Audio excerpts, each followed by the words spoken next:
You are live. Yes. Okay. Thank you.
Welcome everyone. Thank you for taking your time and joining us here today for today's webinar. We are overwhelmed with the huge response that we got from different parts of the country and all across the globe. Until now, we got almost 800 responses. I'm now starting the session. Neetu Maria Joseph, Assistant Professor, Some Nursing College. Some Nursing College is a part of SIKSHA O ANUSANDHAN, deemed to be University, Bhubaneswar, Odisha. We are proud to say that our university is in the 20th position in NARF ranking this year, with 34th rank in engineering, 23rd rank in medical sciences, and 12th rank in dental sciences. We know that most of us are here because we have either worked or are currently setting. Critical care nursing is, of course, one of the most challenging and most evolving areas in nursing. Nurses should keep up with the constantly shifting trends in a critical care unit. Apart from being alert of what's happening around, a nurse should develop companionship with the words why, how, what, and where.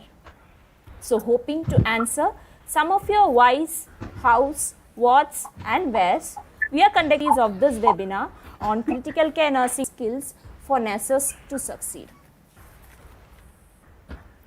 Just a little reminder before we begin, participants in Google Meet, kindly mute your audio and switch off your video. If you have any questions, please type them in the chat box in Google Meet and live chat on YouTube. Selected questions will be answered by our resource persons at the end of each topic. Now, I invite our respected Dean Madam, Professor Dr. Pravati Tripathi, to personally welcome all of you to the event.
Hello, everybody.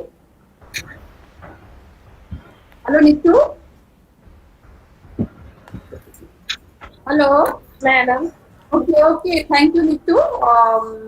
So, a hearty welcome, one and all, to Some Nursing College, SIKSHA ANUSANDHAN University, sir.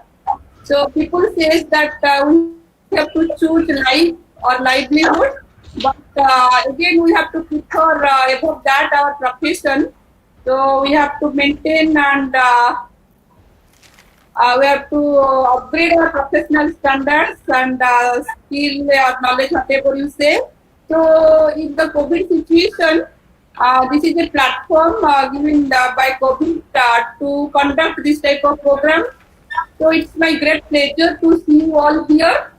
So, I know that many of you have taken time away from your busy schedule and made an interest to be a part of this program. I thank all of you for that. I have the honor and privilege to express my deepest appreciation to Madam Sujaraj, lecturer in nursing, Sri Chitra Regional Institute of Medical Sciences and Technology, and Madam Jinsi Peruti, critical care nurse practitioner, Imperial College Healthcare, NHS Trust, London, for your kind presence and contribution to this seminar, Madam. It's my immense pleasure to welcome you both, Madam. Your vast knowledge and experience in critical care, moreover, in hospital sector or clinical setting, so will definitely benefit our participants with newer knowledge, technology or skill, whatever we can say. So we are very fortunate to have with us you, Madam. So COVID has given us an opportunity to share, learn and disseminate our expertise to others at national or international level. Otherwise, it was not possible physically to get such personalities at our platform. So for that, maybe we can thank COVID also. Though there is a very gloomy situation in our country by COVID. So hope we will refine and boost our knowledge through this platform. So thank you, organizer, Professor Sasmita Das and Ms. Junilata Pradhan and their team. They have done a marvelous job to add color to our profession by this seminar. So I can thank all of you for showing interest by participating in this seminar. I will especially thank the participants from abroad. They have really encouraged us by their participation. My special thanks goes to Clement sir, maybe and Lisa Clement madam. So thank you both of you. If you have joined, I can see Lisa madam here, but I didn't see Clement sir. But I thank both of them. So now we can start our session. So over to Junilata. Thank you for this opportunity.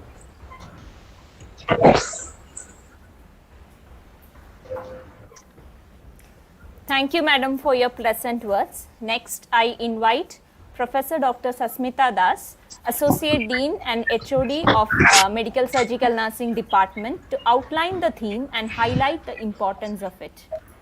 Please, Madam.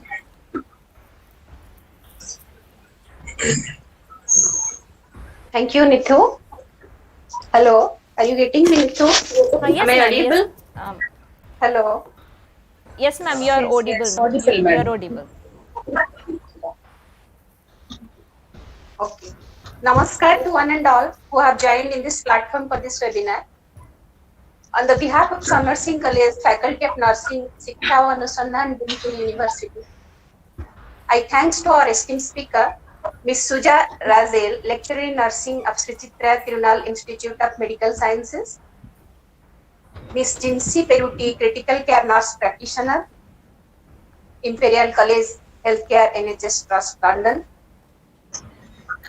valuable participants of different hospitals, institutions and universities. Also great for us that our management has given us the opportunity to create such wonderful platform and motivating constantly for this type of endeavor. In these emergency situations arise due to COVID-19, we are facing various challenges and the role of nursing professionals are becoming very crucial. During the need of hour, the academia are taking interest and trying their level best to utilize their time productively and also trying to boost up the morale of their students. Critical care is one of the most challenging and important areas of healthcare. Nurses, physicians, and researchers are constantly looking for new ways to improve patient care and to enhance the efficiency of healthcare professionals in critical care setting. Technology and intellectual sophistication has dramatically changed the critical care environment. Critical care practice demands a practitioner with the ability to think and connect globally. Keeping in view of these needs, our faculty have taken this initiation. In this webinar series, part of our focus will be on discussions of the theme Critical Care Nursing Trends, Essential Skills for Nurses to Succeed. First series will primarily emphasize on the topics of mechanical ventilation, in that approaches in enhancing practical relevance, advanced techniques and technology-based care in the CCU. These discussions will empower you all to become independent and effective in different skills in patients. We are expecting the dais will be combined different spheres, exchange of ideas, and enable the participants to grasp the latest developments and ideas in different areas of critical care nursing. It will serve as a great platform to improve your knowledge and skills through various expert people's experiments and presentations. I hope you will get a good exposure here and wish you a productive and enjoyable webinar. Thank you all.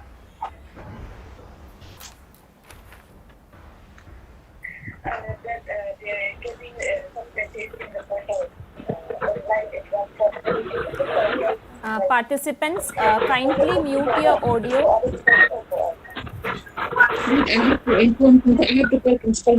Participants, kindly mute your audio. There are disturbances around.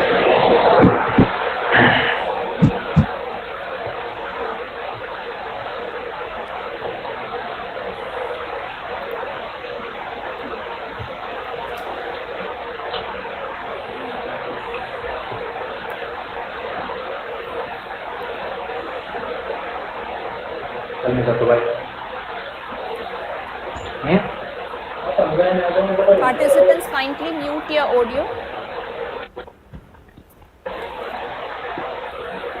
Thank you, madam, for setting the stage. Now, without much further ado, we will turn over to Mrs. Sujaraj L. to speak on mechanical ventilation approaches to enhance its practical relevance.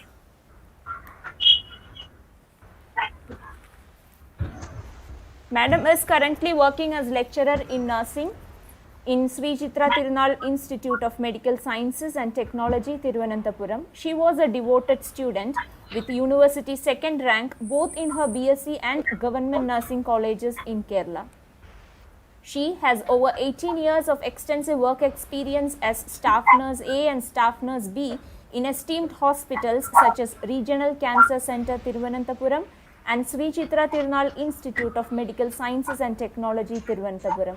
Apart from that, she is also involved in research projects and has been a resource person in training personnel in various state and national level conferences.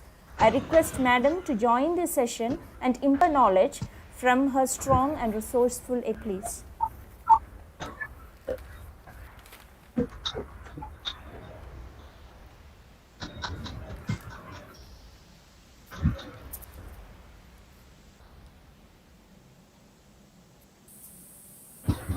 Excuse me. Madam, you can Hello. press. Yes, ma'am. Hello. Madam. Yes, madam, you are audible. Yeah. Hello. Your voice is not audible, ma'am.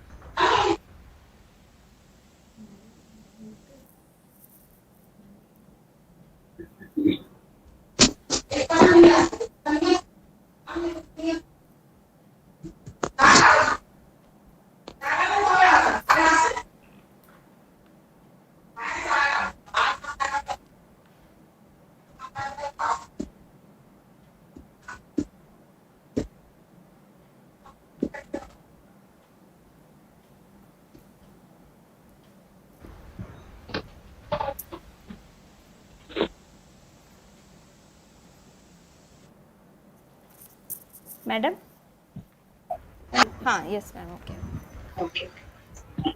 Okay, 1 minute. Madam, you can present your slide now.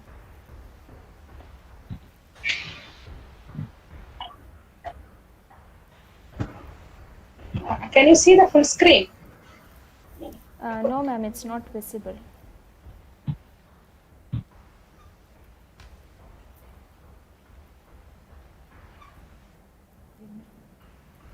One minute. Yes, ma'am.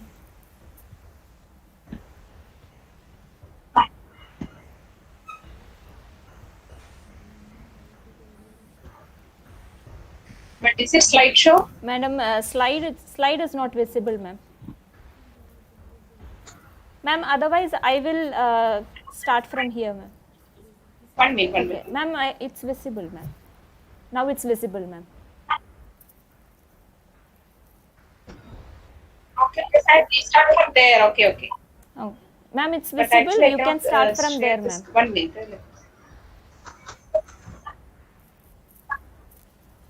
I mean, the whole screen is visible No, ma'am. or slide? A slideshow, you'll have to put it on slideshow, ma'am.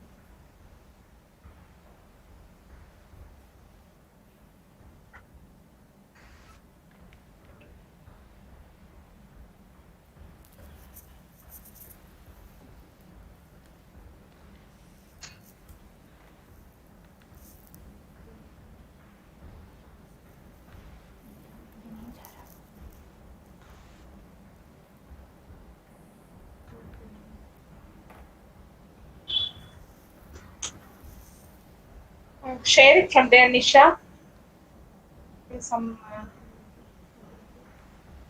I will share it from here then, ma'am.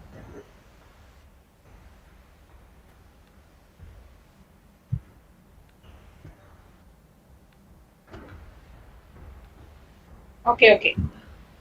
Ma'am, I am sharing it from here.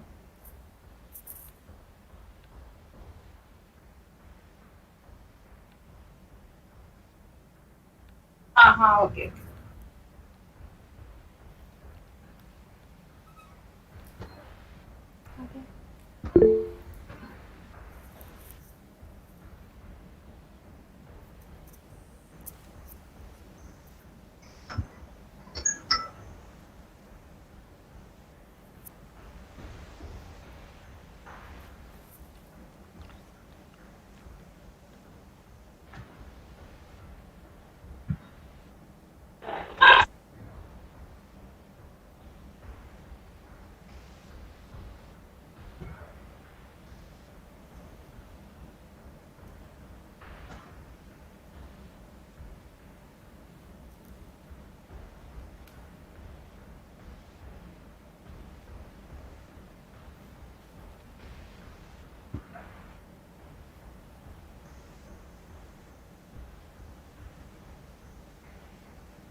Ma'am, you can start the session now.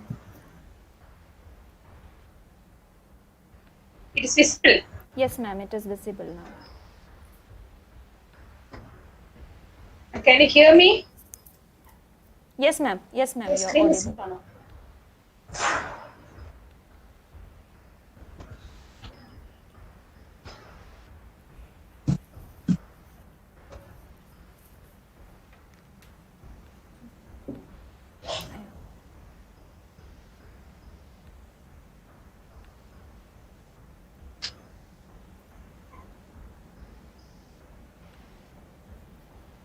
Ma'am, is the screen visible for you?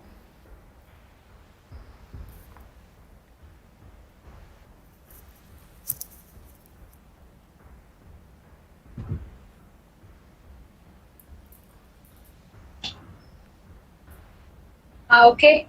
Yes, ma'am. I think it's ready. Yes, ma'am. Yes.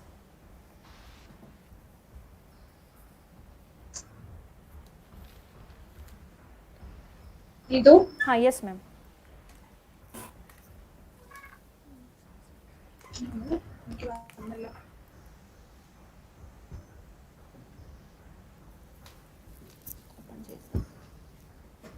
ഞാനിത് mute ചെയ്തേക്കും.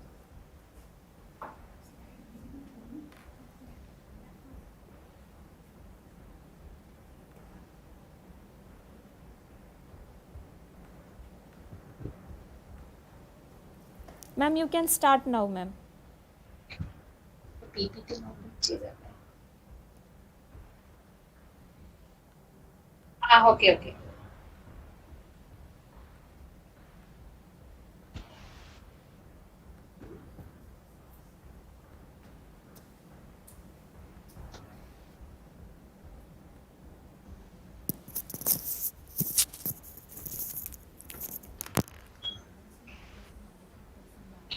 Okay. Good afternoon, everybody. Sorry for the delay. I think it's audible for all of you. So, being the time is going, I will start. And first of all, I thank the organizers for the session. The topic is mechanical ventilation approaches in enhancing practical relevance. 1 minute. Nidu, is audible for everybody?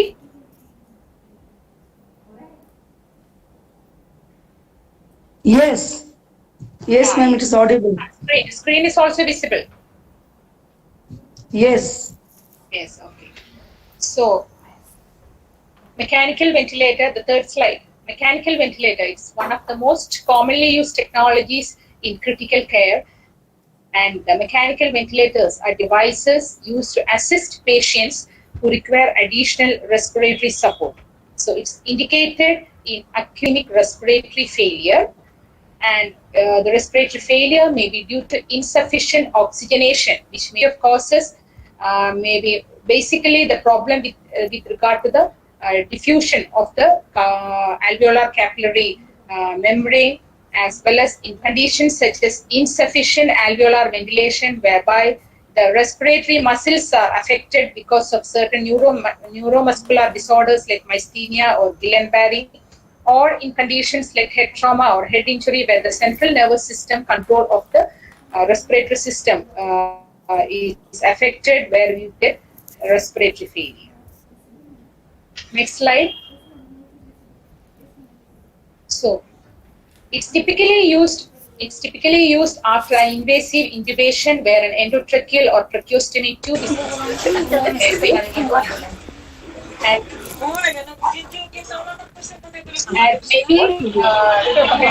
maybe short period of time following an acute illness or following a major surgery, or used for patients require long-term ventilation.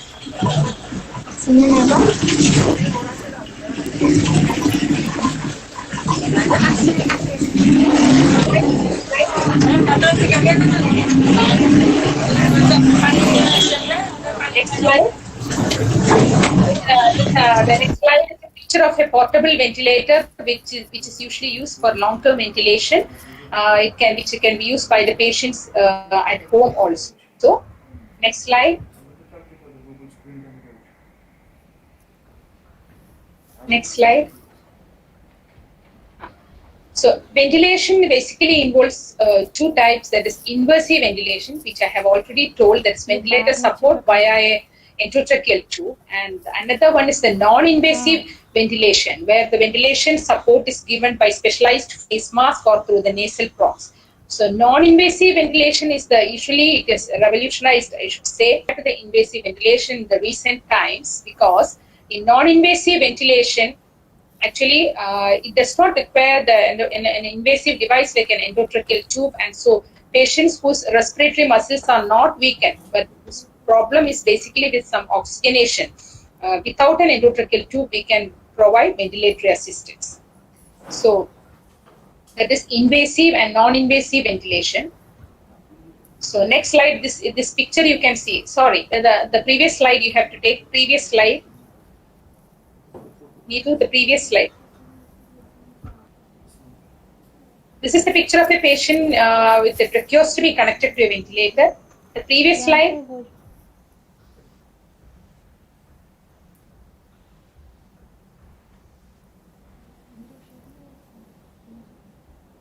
Next.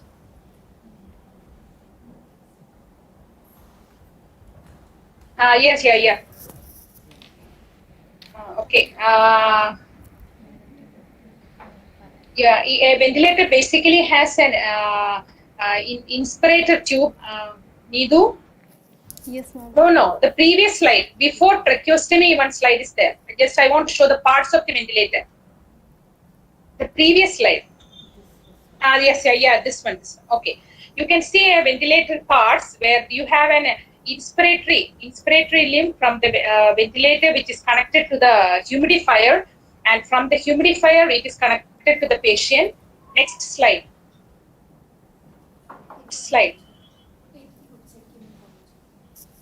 Next slide. Yeah. Don't move it.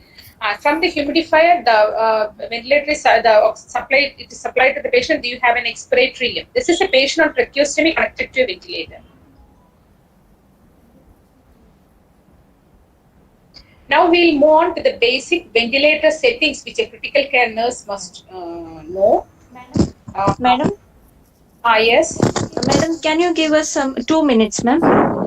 Just 2 minutes. Yeah. There are some technical problems here. Just we will correct that and we'll start, ma'am. Okay.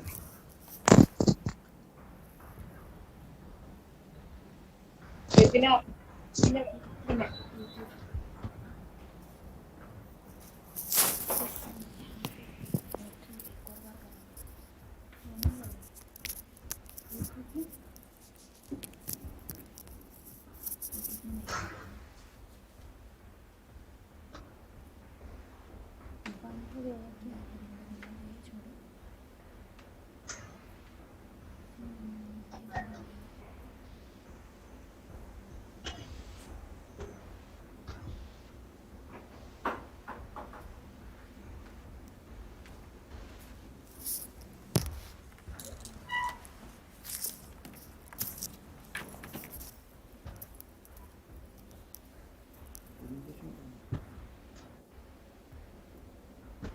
वो दूसरा screen है, ये दूसरा screen है। ये ऐसे तो normally use नहीं होता। ये गूगल मीट में जो हो रहा है ना, वो भी कैसे होगा? ये देखो, ये आ रहा है लेकिन यहाँ पे नहीं। ये वाला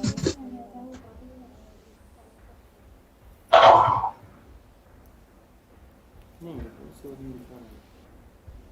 जो देखो, ये स्क्रीन में जो दिखाएगा वो भी आएगा। हाँ,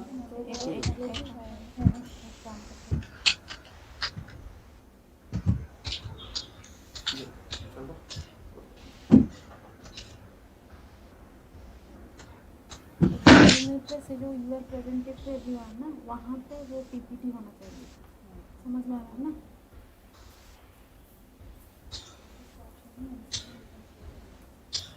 एक और बार करेंगे।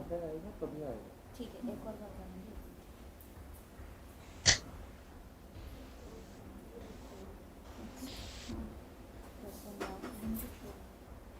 विंडो। हाँ, एबे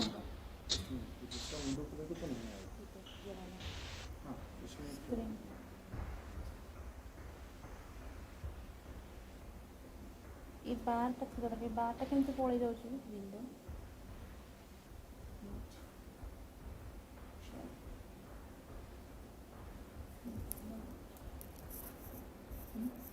प्रेजेंट होने दो। अभी शेयर नहीं हुआ है। अरे मीट का शेयर हो रहा है। मीट का शेयर वाला कैसे शेयर होगा? पीपीटी कैसे शेयर होगा? अभी करते हैं।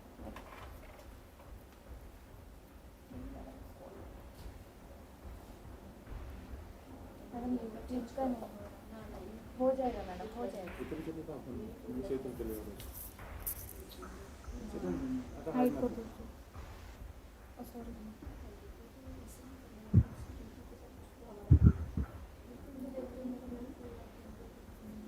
चिंता विंडो शेयरिंग करवा। विंडो शेयरिंग करो।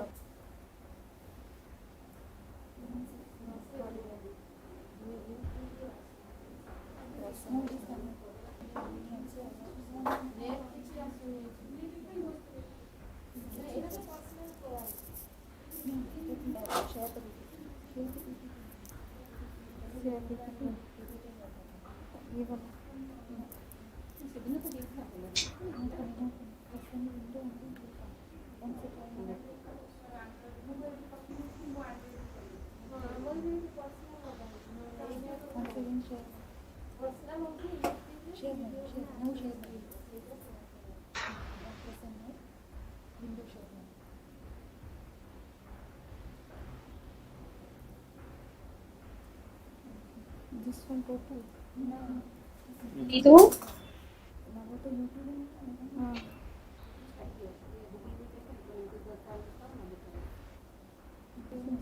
ಈ ಸ್ಕ್ರೀನ್ যদি শেয়ার হবে তাহলে দেখতে হবে সেই যে আরেকটা স্ক্রিন উপর একটু দেখি তাহলে সেটা শেয়ার করতে হবে না না মানে দুটো করে আপনারা প্রেজেন্ট করতে now where slide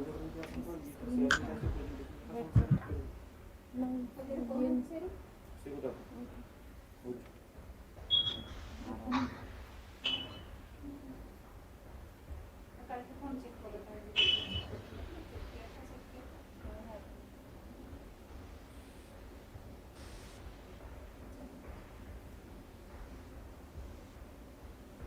अभी शायद होगा देखो यूट्यूब में যেটা সেকেন্ড লাগলো আছে আসিও हला ना अभी होगा नहीं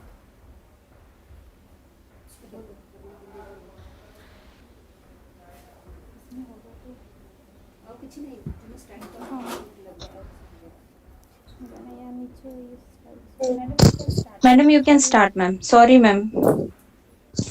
it's okay, but full screen, can you put it full screen? Ma'am, slide you are able to see, no? Yeah. I'm able to see. Others are full screen is visible for others.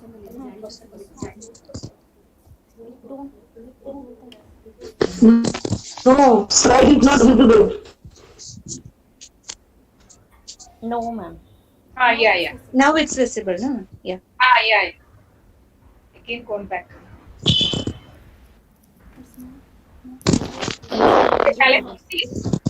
Shall I proceed? yes ma'am Yes, ma'am. Yes, ma'am. You can start. Yeah.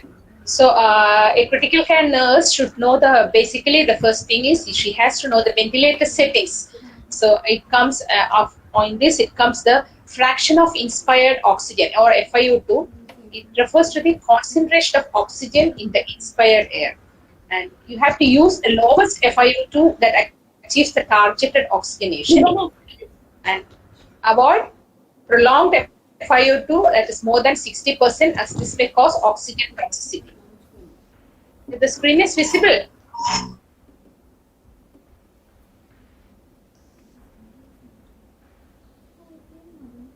Next we set is the respiratory rate. It is the number of ventilator breaths per minute. And hypoventilation will cause respiratory acidosis and hyperventilation causes respiratory alkalosis.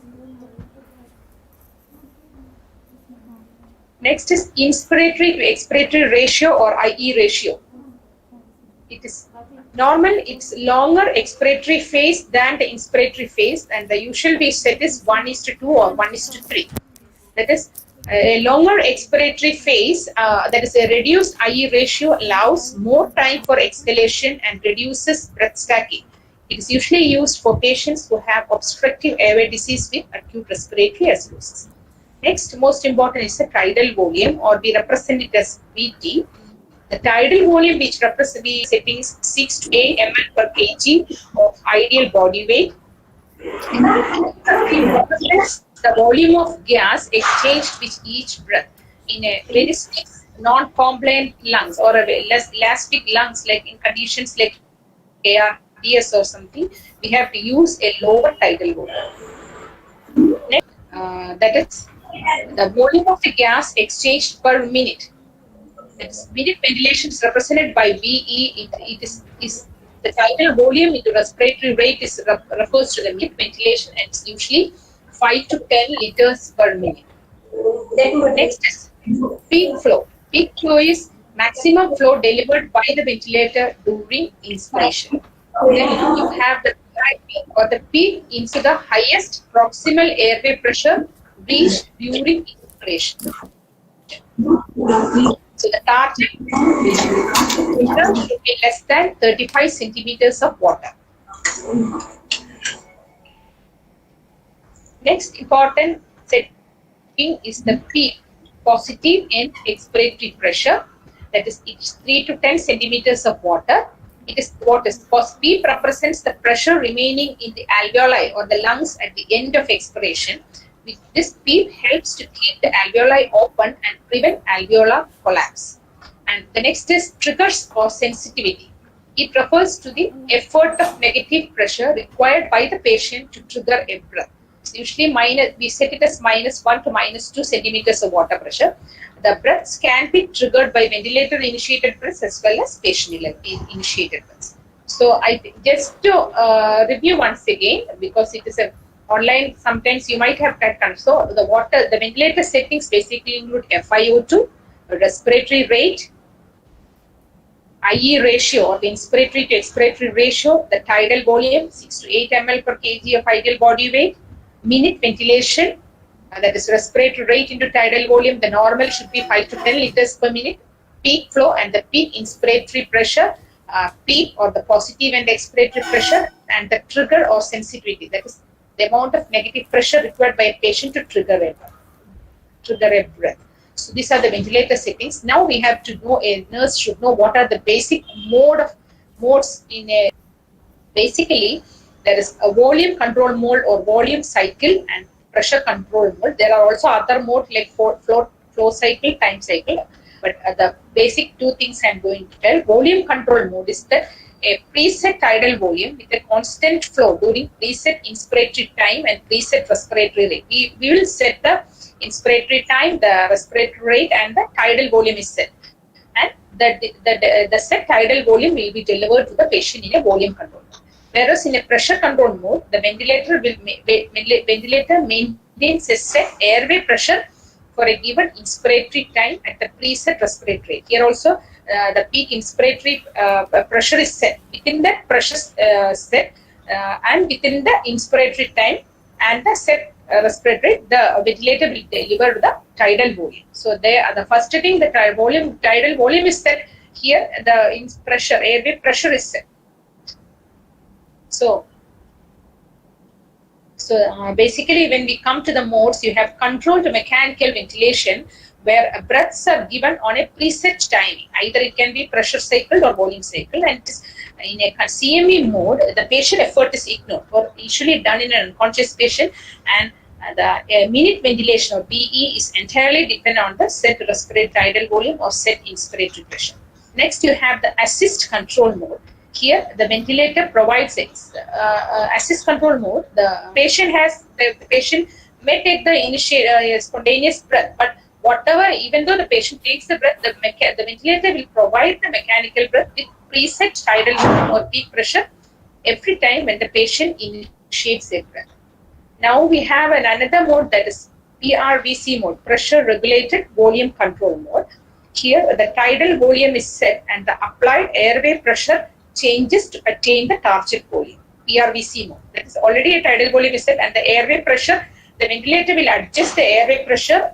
It will sense the airway pressures, and it will change accordingly in each breath so that the target tidal volume is attained. That is PRVC mode. It is usually used for short-term ventilations.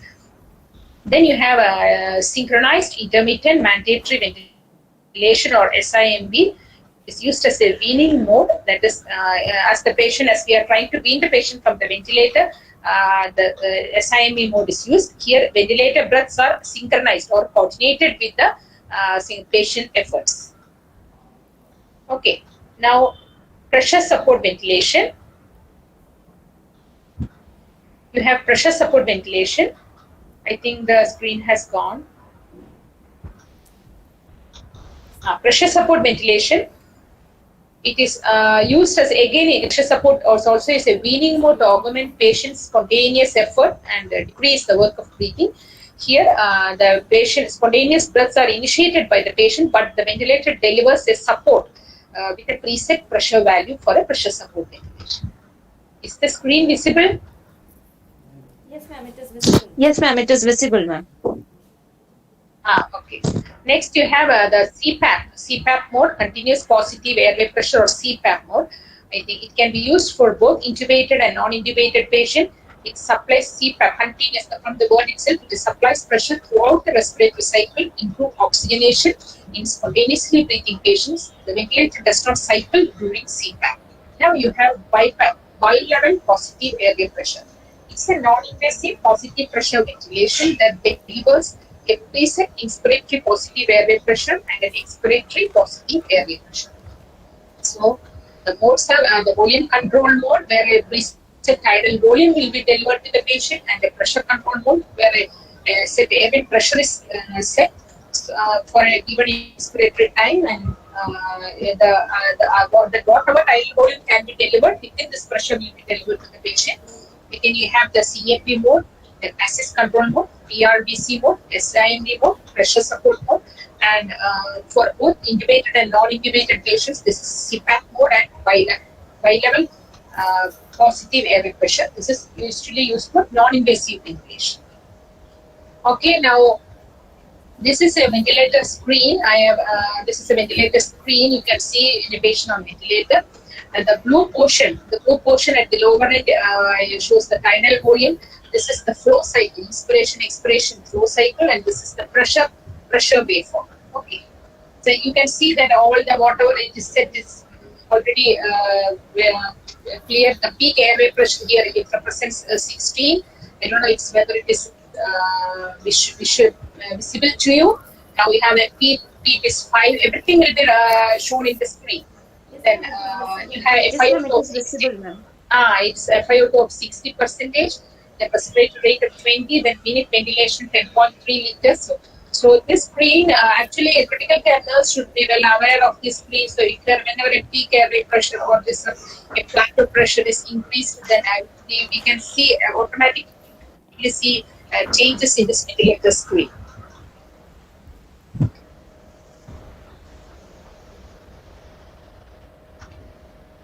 So now we move on to the assessment and nursing care for a patient on ventilator. So actually, you need a systematic patient assessment in a patient on ventilator. The first thing is that you should see that all safety equipment are available, like a manual resuscitator, suction tubes, other additional ET tubes of various sizes according to the patient should be available. Then again, the assessment of endotracheal, the position of endotracheal tube, you have to compare to the previous assessment. Then you have to securely stabilize it properly. Then monitor the cuff inflation. If there's any inflation or leak, you have a cuff, you can use it ET tube cuff manometer. Then the cuff pressure should be maintained less than 25 millimeters of mercury. You see, this is a ET cuff manometer. I think also whoever is working in a critical care unit is well aware of this. So you have to check the cuff pressure to see any additional, if there is any leakage or if it is properly inflated and the ET tube is secure there. Then again, in systematic patient assessment, you have to check whether of the inline suction catheter. Then you have the heat moist exchange filters, especially bacterial filters, and you have to change as per the unit protocol. Then the ventilator connections to the patient as well as between the connections should be tight and secure. And you have to check the humidifier during your patient care. See that the water source is sufficient and adequate temperature is maintained. See, this is a picture of an inline. I think my slide is not moving.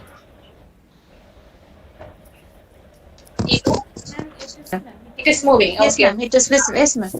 So you have visible about my picture. This is an inline or a closed suction. For those who are not able to see, kindly unpin the Neetu Maria Joseph slide and kindly Presenting slides pin there. the presenting slide. Slides on pin collapsible online. No. I think it is the technical problem with some few who cannot see. I think it's the technical problem. It is visible to others, I think. So this is an inline suction catheter or a catheter for closed suction technique, and you have an HME filter.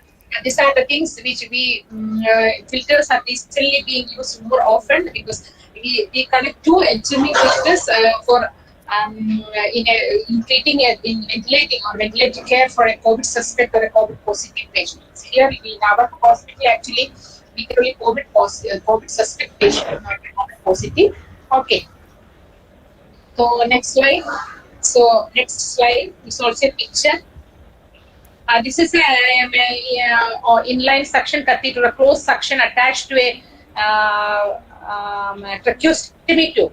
You can see an HME filter also attached, and inline suction or which will develop in closed suction. Okay.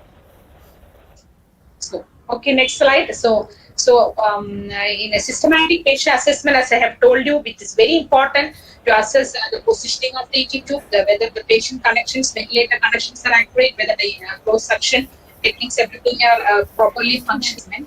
Basically, the first part comes under the respiratory system, where in a patient on ventilator, usually on a recommended basis, we review the ABG to assess the oxygenation status, and this has to be done, and also monitor the vital signs, including heart rate, respiratory, ventilator rate, ventilator settings, and saturation for the deterioration of the oxygenation status. And in a ventilator patient, the most important thing you see is that in volume control mode, you have to see whether the peak pressure or plateau pressure are within the limits. And in a pressure control mode, it is very important to monitor the tidal volume and the minute ventilation, whether it is adequate. And also in pressure support also, you have to see whether the tidal patient is breathing adequately. So depending upon the mode, our observations should also vary. Important to respond to the alarms appropriately. Next slide. So in the most common alarms you can see in a ventilator are the high respiratory rate, high or low minute ventilation, high tidal volume, high peak airway pressures. Now, an apnea alarm, when you are using spontaneous breathing mode is used, if the patient is not taking the breath, you will get apnea alarm. And some alarms which are not adjustable, like the circuit disconnect and the circuit occlusion alarm. So the alarms mostly it varies upon the ventilators, but it can be a respiratory when the minute ventilation is high or low, tidal volume, peak airway pressures, apnea alarm, and alarms not adjustable. So high pressure alarms, the most common cause are when the tube is blocked or when the patient is conscious and attempts to speak. Where we have to appropriately sedate the patient or implement effective communication system, or then the patient may bite the tube, so implement effective communication system, or then the patient may bite the tube, so secure the tube with a bite block. And sometimes high pressure can occur due to bronchospasm, where we have to administer bronchodilation. So high pressure alarms can be due to blocked tube, patient attempting to speak, then alert patients may bite the tube or bronchospasm. Then low pressure alarms, you will get low pressure alarms when the ET from its normal position, then air leak can occur. Air leaks when the ventilator circuits are loose or disconnected in an air leak. Then in such cases, you have to evaluate the cuff pressure. If the cuff pressure is low, you have to reinflate and fix the tube properly. Then sometimes it will rupture. In that case, you have to replace the ET tube. Then evaluate the ET tube placement. There is low pressure alarms.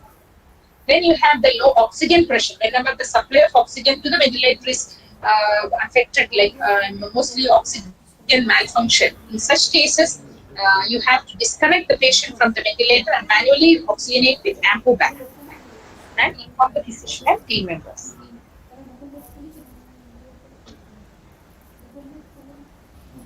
And I think next slide. I have moved to the next slide. So, high respiratory rate.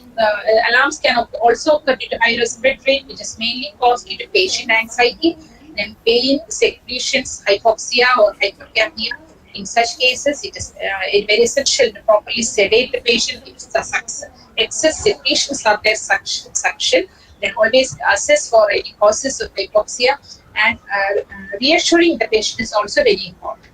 Okay. It's very important that critical care nurse should respond to every ventilator alarm, never ignore or disarm it. Now, as a general care for a patient on ventilator, it's important that you assess the breath sounds every 2 to 4 hours. Observe for the symmetrical chest movement, then any deterioration in the vital signs, then SP and APG monitoring, as I have already told. The suctioning is a procedure which we usually do in a patient on ventilator if there is excessive secretion. Unnecessarily do not suction a patient. There is no specific procedure like every 4 hours you have to do a suction, every 2 hours you have to say. If it's needed only you have to. And before and after each suctioning procedure, hyperoxygenate, and you have to monitor the airway pressure and confirm if the patient is on long-term ventilation, and definitely a ventilator will cause cooling of secretions and improve the oxygenation. You need a physiotherapy and positioning the patient every 2 hours. So then next most important aspect is the perfusion or the circulation related, because intubation ventilation can cause alteration in the hemodynamic status of the patient. Any positive pressure ventilation will cause decreased venous return and thereby will decrease the cardiac volume. So in a patient who has a major cardiac problem with low EF or low ejection fraction, already his cardiac output will be low. So putting a patient on mechanical ventilator will again may cause a deterioration of his condition. So it's very important. Already these are critically ill patients, so it can affect the cardiac output or the pumping function of the heart. So we have a vital sign monitoring and ECG monitoring for any arrhythmias. And if the preload is the intravascular volume is less, you have to administer fluid. Then intake output chart and daily weight recording. And most important is you have to provide early nutritional support in long-term ventilation, because the patient should have the energy to regain his respiratory muscles. Then examination of skin color or edema will indicate the perfusion status of the body. Then if the patient has got impaired cardiac function or low pumping ability of the heart, then definitely the clinician will advise a restricted fluid intake that should be done as per the protocol, and diuretic therapy or electrolyte replacement as well. So, is maintaining the functional status of immunity while he's on a ventilator. So the extremities should be in the extremities of the patient should be in a physiologically neutral position with using pillows or appropriate split or support devices. So active and passive range of motion exercises should be done to prevent contractures. Then collaborate with the physical and occupational therapy staff for patient participation to increase mobility.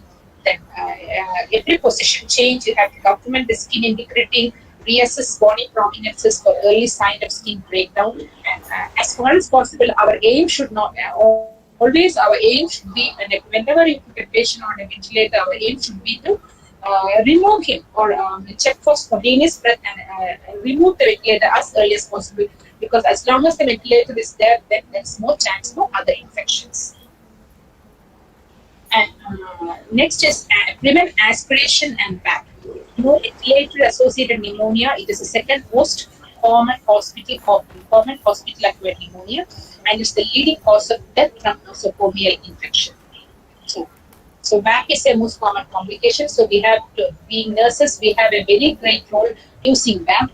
The first and foremost is strict effective hand washing, then raising the head end of the bed whenever food or water is given to mouth. Always a minimum head end elevation of 30 degrees advised. Then the ventilator tubings, patient circuits and humidifier should be changed as per unit protocol. In our setup, the ventilator tubings are changed. For new ventilator tubings are taken for each patient, and if it is on long-term ventilation, every week or every 7 days it is changed, or if it is excessively soiled, at that time itself it is changed. Then meticulous oral care, we usually use chlorhexidine 0.12%, and you have inline suction toothbrushes available. The studies have shown that cleaning the oral cavity of the ventilator patients with the suction brush teeth is more effective in maintaining a good comfort and removing the bacteria and plaque. So then you have perform subglottic suctioning. The next slide. And suction only when clinically indicated, where you have to use this sterile technique and maintain closed system setup on ventilator circuit, avoid pooling of condensation in the tubing, and maintain appropriate puff inflation. About that I have already told. You know, I think you are familiar with the VAP bundle. It consists of 5 elements. Next slide. Its head of the bed elevation to 30 degree, oil pair with chlorhexidine, stress as ulcer prophylaxis, the daily sedation assessment and spontaneous breathing trial, and DV prophylaxis.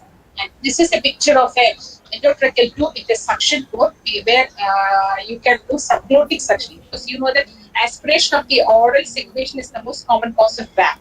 So this is a subglottic suctioning of an endotracheal tube.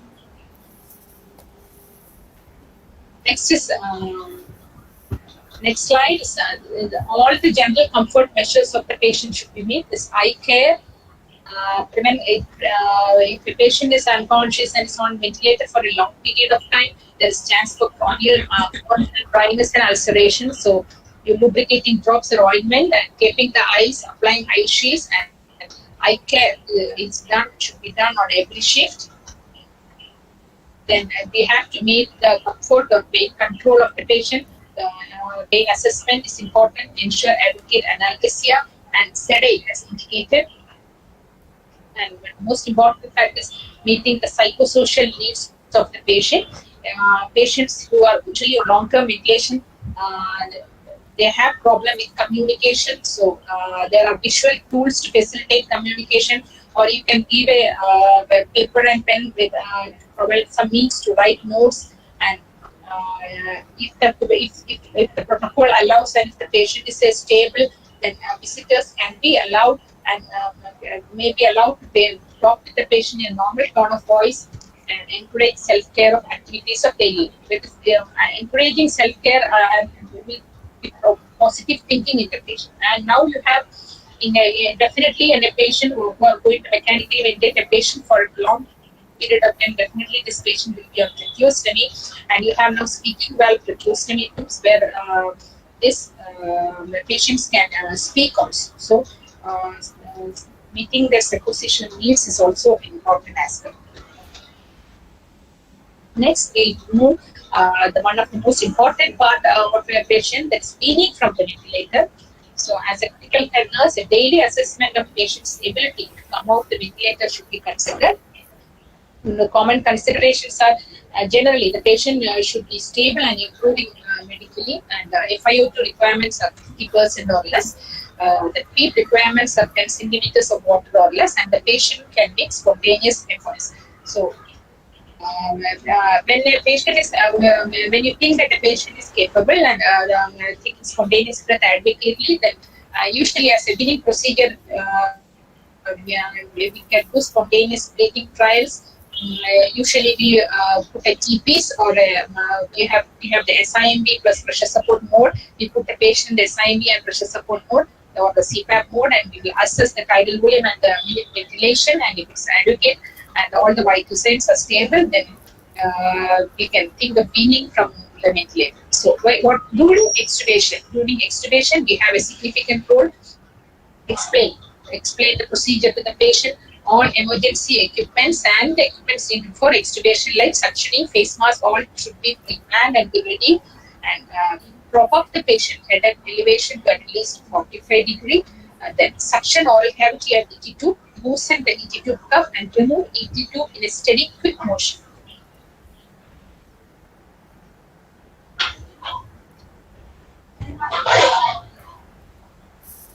Post-extubation,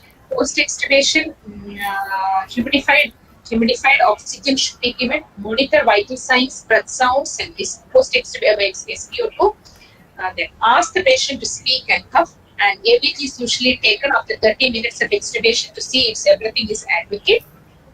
Then So let me move on to I'll just briefly say about the complications of mechanical ventilation.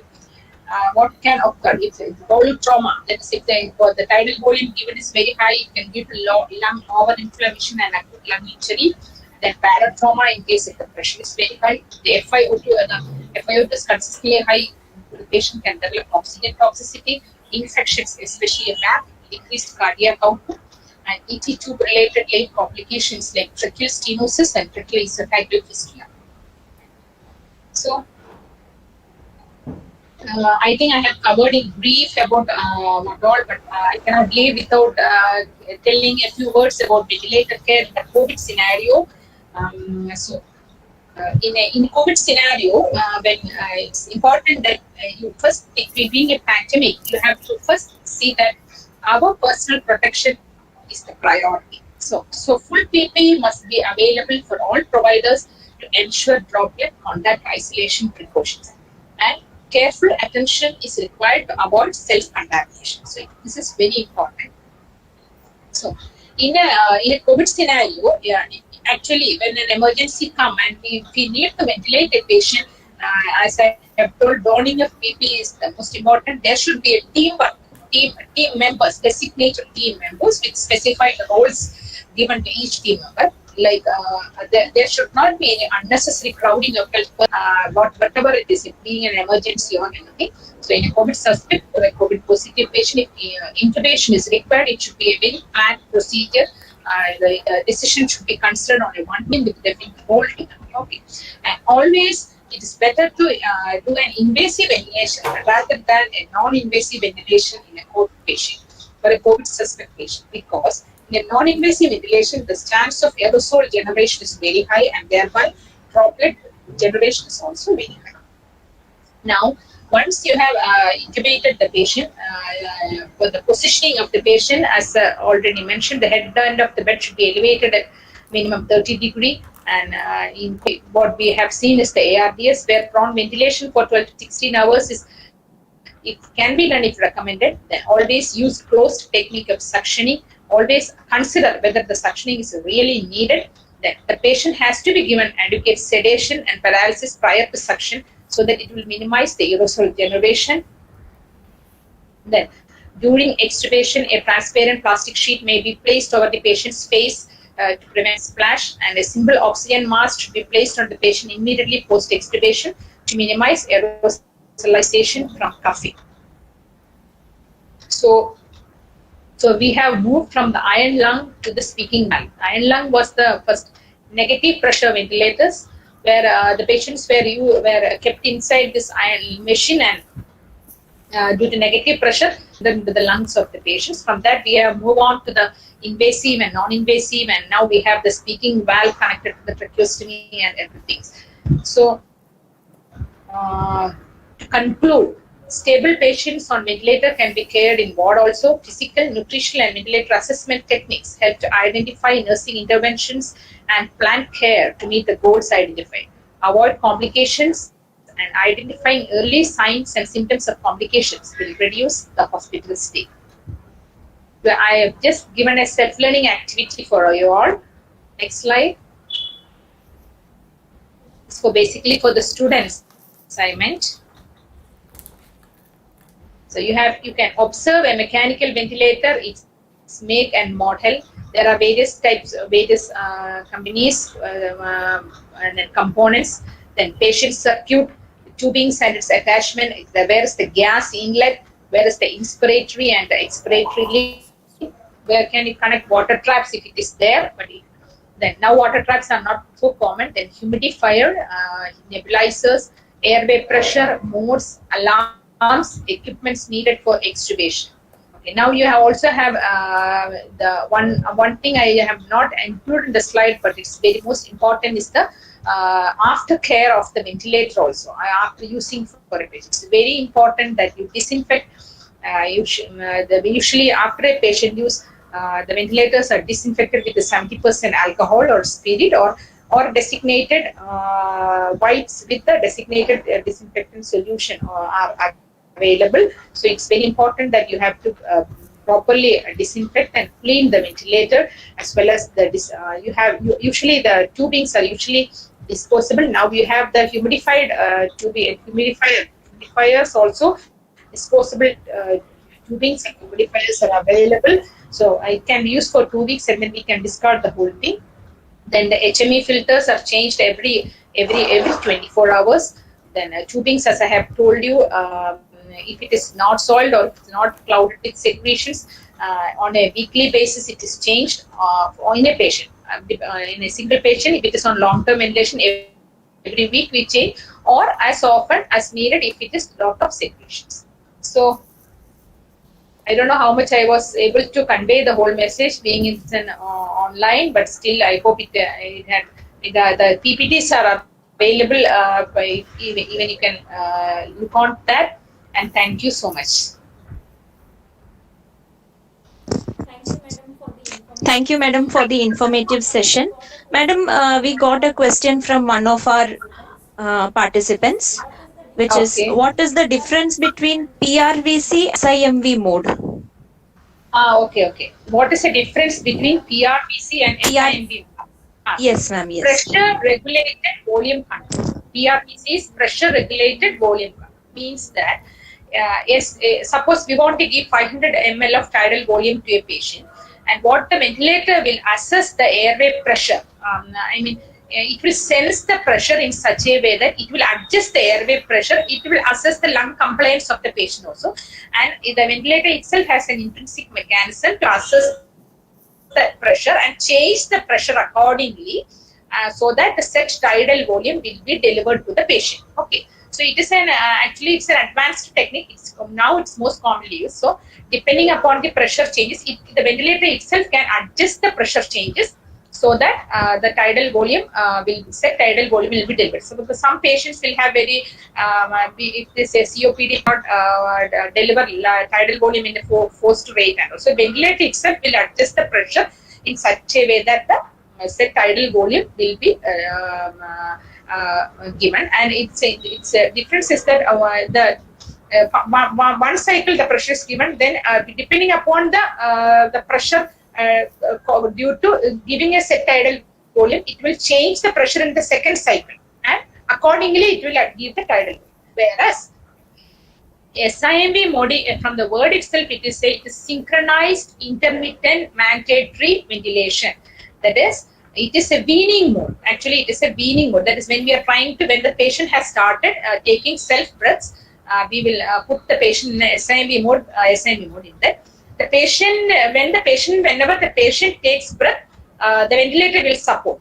If suppose the patient is not taking sufficient breath, we will set the minimum rate in SIMV mode. If suppose the patient is not taking breath, the minimum respiratory rate will be delivered by the mechanical ventilator. But here it is synchronized. It will assess the patient's breath, and if the patient has started and initiated a breath, it will just give a support so that the patient takes the breath. The ventilator breath and the patient breath will be synchronized so that the patient will not fight against the wind. The other one is not a spontaneous mode.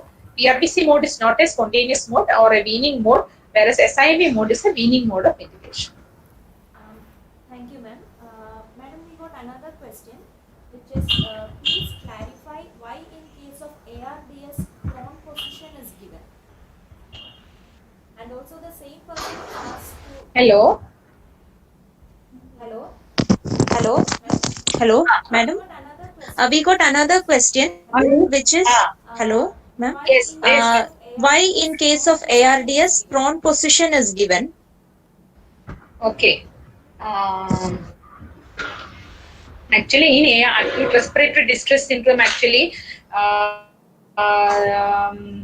the lungs are very stiff and it is completely with secretion. Maybe I will refer once again. I think I could give you a better answer. I will refer and then definitely tell you. The answer should be very proper. The problem is that in ARDS, Shall I try one? Hello? Shall I try once that answer? Yeah. Sure. Okay, ma'am. Thank you. Actually, the prone positions due to the gravitations, the secretions can come in into our mouth. So it is a gravitational force work in these positions, and the both lungs getting inverted, so the draining is possible nicely through the mouth. It's the one point, ma'am. Yes. Correct. Okay, thank you, ma'am. Thank you. Thank you. Okay.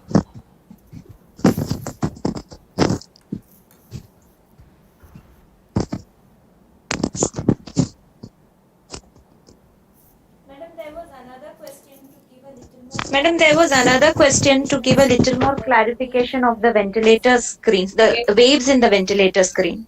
Oh, waves. Ma'am, Should we show the slide here, ma'am? should we show the slide here, ma'am? Okay. Let me see if it's possible. I will answer. Okay. Yes, ma'am. Or else I think somebody will help me also.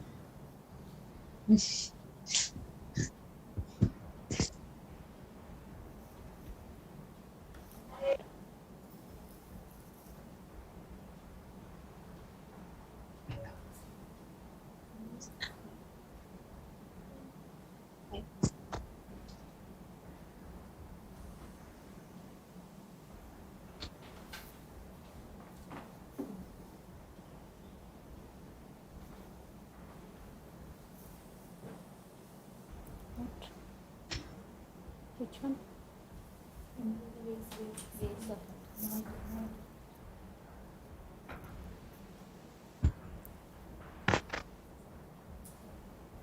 It's not coming. Where? Yeah.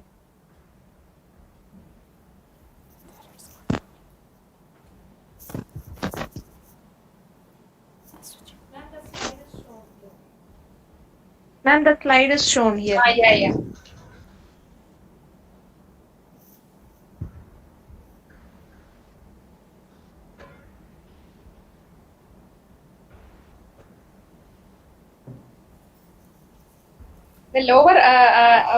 The lower one represents the tidal volume.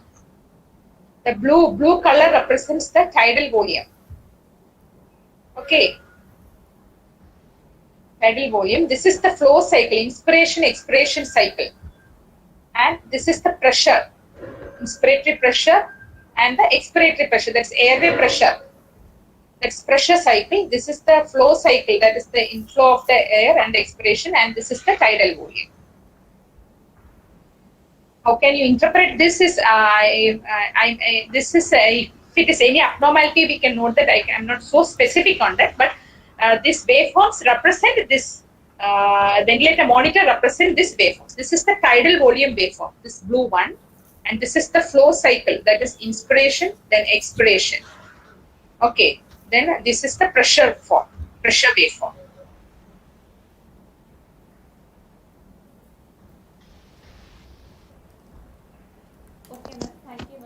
There are no other questions or doubts. So, ma'am, you have in detail. Okay, Yes, I want you to share one more thing. Now you have Sure, ma'am, sure. Lockdown and all. This Harvard University is is conducting an online course. Maybe many universities they're conducting an online course on mechanical ventilation. If you want to read, if you want to know more about mechanical ventilation, they have very good videos and notes on it. Harvard University. Maybe there will be a lot of universities, but I was looking on this for the last few months during this lockdown period. All these details on these waveforms and whatever we as a nurse we have to assess for everything is available. Even you can get other sources as well. So all of you, thank you very much. Thank you, ma'am. Thank you, ma'am. Thank you once again for joining us here today. You have explained in detail regarding the various parameters of ventilator, regarding the modes of ventilator, settings of ventilator, assessment of patient while connected to a ventilator, and also regarding the weaning criteria.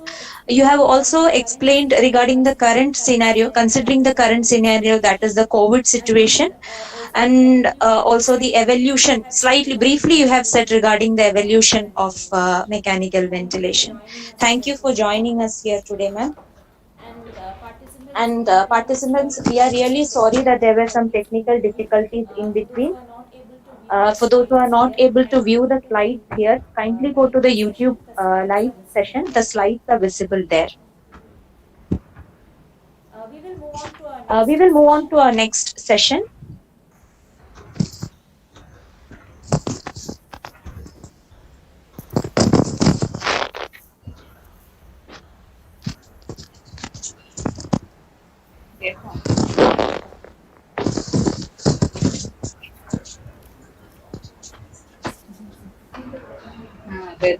ഇവിടെ open ചെയ്യാൻ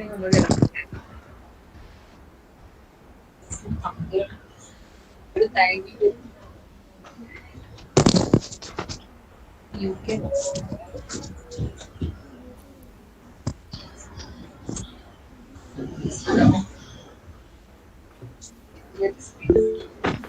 അറിയില്ല ചമ്മതി ചോദിച്ചു വെച്ചാൽ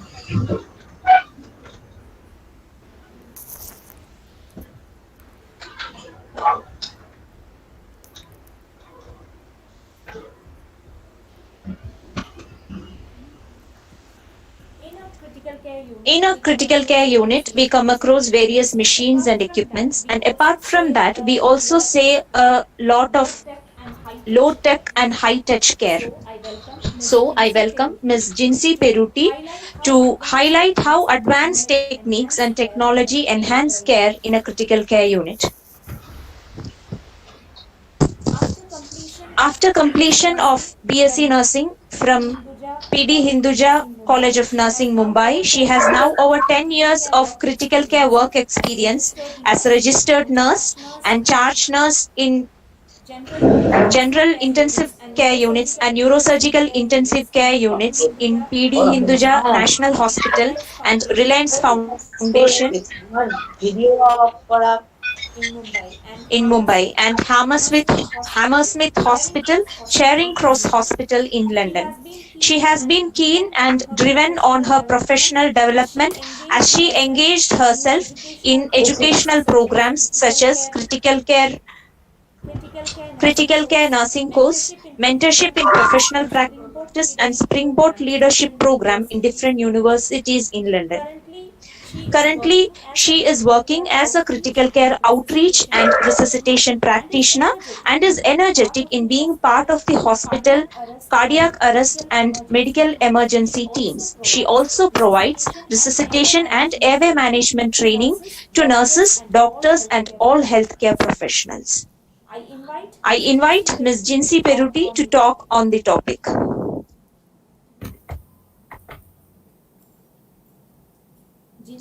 Jinsi? Yeah, hello.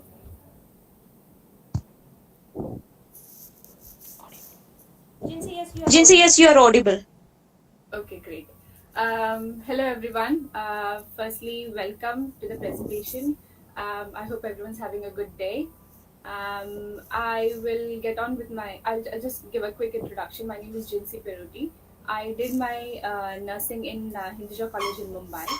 And I came to London 6 years ago, and I have been working in different ICUs. And finally, I moved on to another job, which is critical care outreach and resuscitation practitioner. What my job entails is being a part of ICU, but providing intensive care skills outside of ICU. So we generally attend all deteriorating patients in the hospital. We are a part of medical emergencies and cardiac arrest teams. We provide resuscitation trainings, as everything is said as said by Neetu. I will move on with my presentation. I am going to share it now.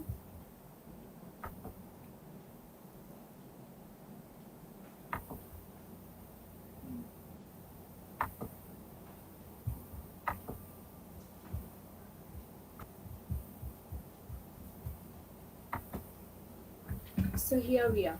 We are today, as you know, we're going to discuss on advanced technology-based care in critical care units.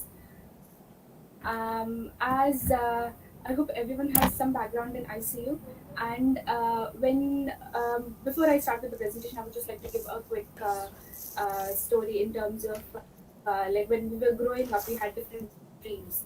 But when in terms of what dreams you had when you were a child and what dreams you had when you were as an adult is quite different. When you were a child, you probably had dreams of having a machine doing all of your work just when you're about to go to school.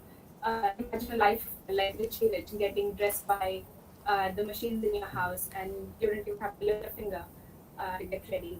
To your dreams, which is now, to turn off the light, to turn on the TV, to turn it off. So your dreams change, but the more I'm emphasizing on the technology that has changed from the time we had been small and from when we have grown. So this is it.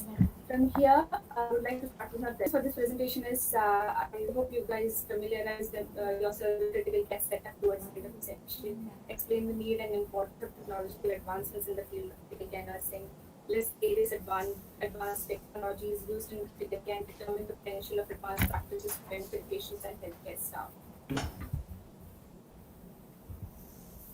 What is a critical care unit? The NHS in UK, which is the National Health Service in UK, which is I am a part of, defines it as ICU, which is critical care unit, which is also called as ICU interchangeably, are specialist hospital wards and providers who are very ill, and it is staffed with specially stated monitoring equipment. When is it care needed? Someone who seeks will require low serious short conditioning, a serious infection, example sepsis or severe pneumonia and major surgeries. And there are many other reasons, obviously, you know, there can be anaphylaxis, there can be various other reasons wherein one or more of your organ in your body is not functioning and you need some support, some sort of adjunct methods to keep your cells alive.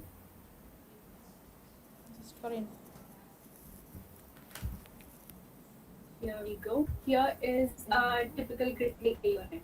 I'm sure you must be familiar with everything in this. Jinsi? Yeah. Can you hear me? Jinsi, could you please use a headset because your voice is very, volume is low. Okay, just give me 1 minute. It's better if I lean in closer. Oh my god. The tension is temperature. Yes,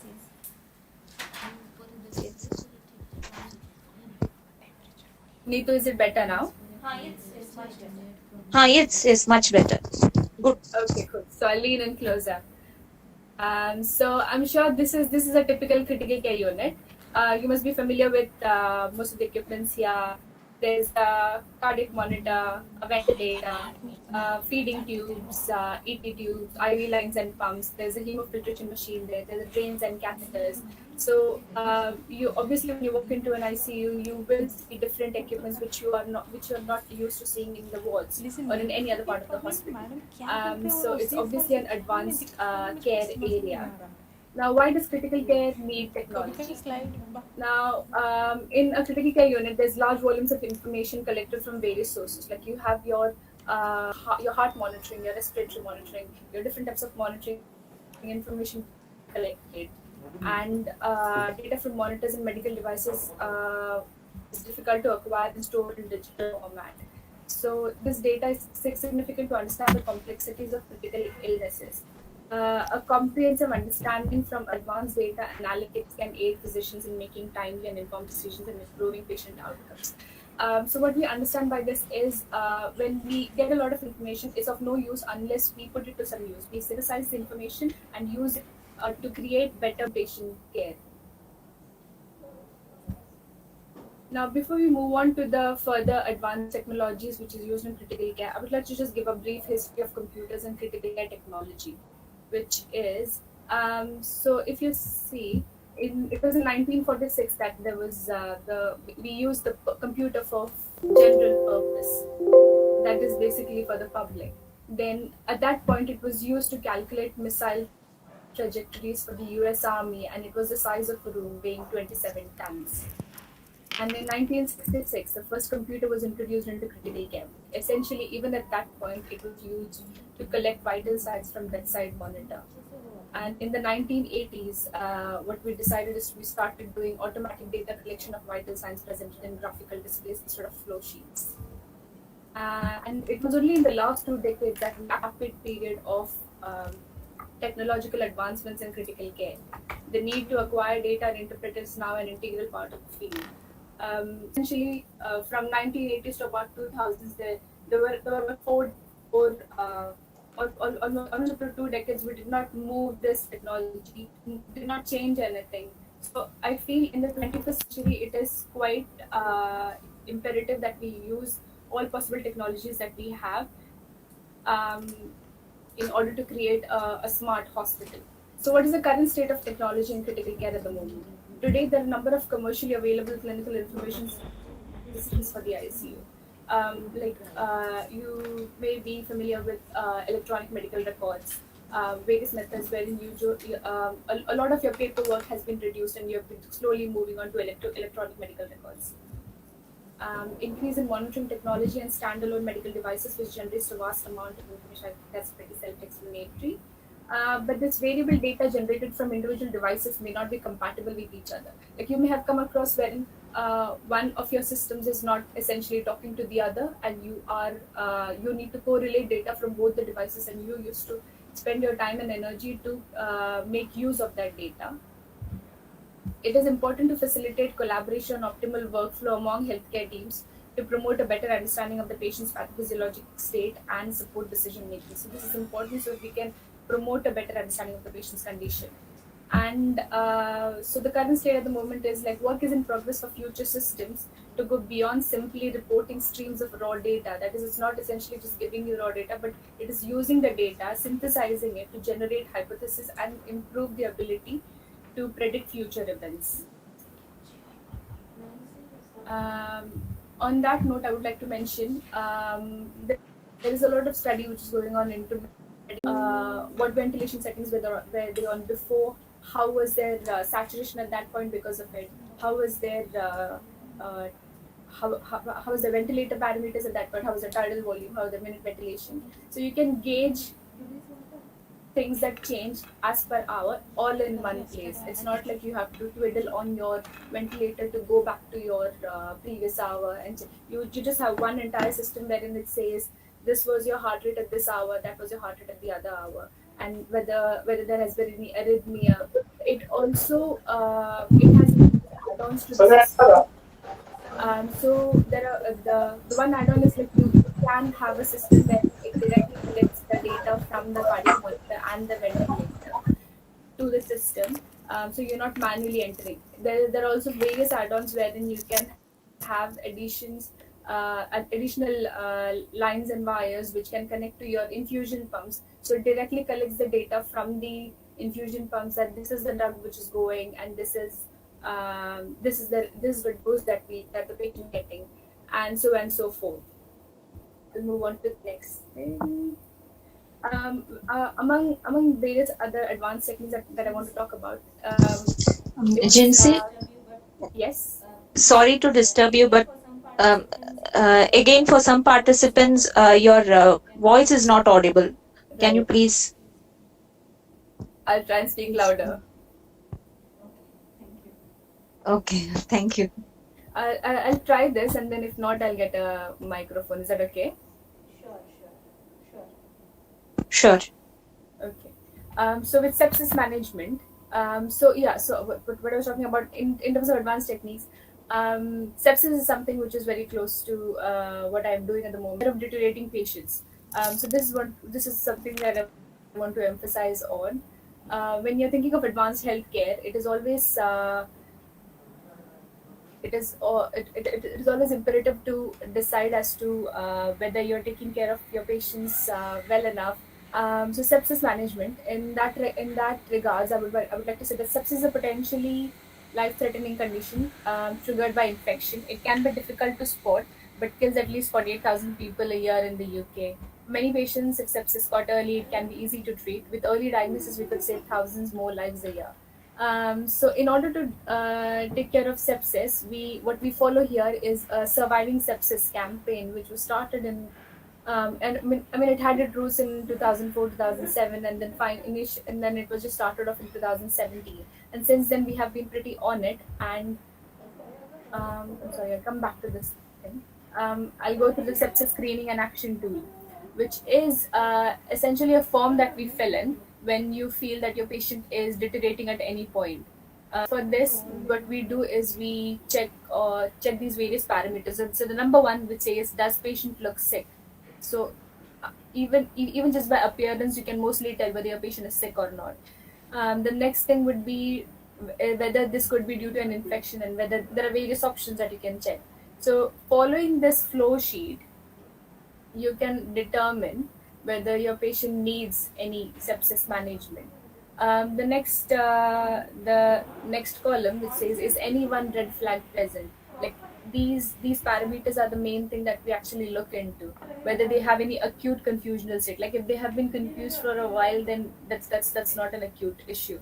But if there's a sudden onset of confusion, or if their blood pressure drops below 90, or their heart rate is above 130, or the neck, their oxygen requirement there has been any non-blanching rash, motilness, cyanosis, they haven't passed urine in the last 18 hours, or the urine output is less than 0.5 ml per kilogram per hour, lactate is more than 2, and any recent chemotherapy. So these are essentially, if even if anyone is ticked, that means that there's one red flag and it needs to be looked into. So by following this flow sheet, you can determine whether your patient is in sepsis, and then you need to ensure there are these 6 actions that needs to be done within the next 1 hour, which is ensuring senior clinician attends this patient, whether see that patient saturation is alright. If not, then you need to give oxygen, obtain IV access, take bloods, give IV antibiotics, ITU, then they are taken to ITU as quicker as possible. So in this, what you do is you score your patient's vital signs, and you score it accordingly to the chart here. So if your patient's respiratory rate is anything above 24, say it is 25, then you score it 3. And then your saturation, if your patient's requiring oxygen, then your saturation is less than, imagine if your saturation is around 92, so you're scoring it 2. So it would be, so accordingly you score the entire vital signs. And if your scoring is anything between 1 to 4, which is low clinical risk, so that's fine. You would still, you would at that point, you would just do frequent monitoring, not do, but then essentially keep an extra eye on this patient. Then is red score, which is individual parameter scoring 3, which is medium clinical risk. What you essentially look into it is, if your patient is scoring high, between 5 to 6, you would get your doctor to see this patient. You would see if this patient needs any sepsis management. If they have if they have a score of 7 or more, that means that they are absolutely getting sicker and sicker. That means they will have to inform the intensive care unit. They will have to get more input from their doctors. Possibly this patient needs to be taken to ICU. Go back to my... Another thing that we do to ensure safety in the hospitals is to do daily safety briefings. Now these are simple, easy to use tool that frontline staff use to share information about. So essentially in the morning we have this a certain designated hour wherein the different specialities meet and discuss what potential safety problems they have, what concerns we have. This is done on a daily basis at a designated time. And as and when your time changes, like during the COVID period, we used to have these more often. We have the time or not. And over time, these safety briefings help organizations create a culture of safety, reduce the risk of medication errors, and improve quality of care. So the whole idea is to be open about any concerns that you have, any issues that you have, and to bring it up to the meeting and discuss. Because ideally, no one's perfect. So if someone is facing a problem, maybe someone else can give you a solution for it. So you always voice out, you say, and then the other person uh, might look into something. People can come together to create a culture of safety. As in everything, as like everything in critical care, I would also like to talk about the advanced technologies in ABCD. So in airway, the thing that I would like to discuss it, when we use here something is called as a trolley. So other than your resuscitation trolley or your intubation box or setup like that, we have a different airway trolley. So it would have all the stuff that you usually have. So it won't have the usual stuff that you usually have for intubation, like your ET tube, your laryngoscope. So those things will be there separately. This is purely to use if your primary methods fail. If your primary methods of usual intubation methods fail, then you use a difficult airway trolley, which if you see on the right side, it says as to what's your different plans for your intubation. So your plan A would be intubation, obviously, and then this is once we have decided that the patient needs to be intubated. We are following a rapid sequence intubation, wherein we discuss why this patient needs this and see whether we have all the equipments ready. We all the members of the team introduce themselves.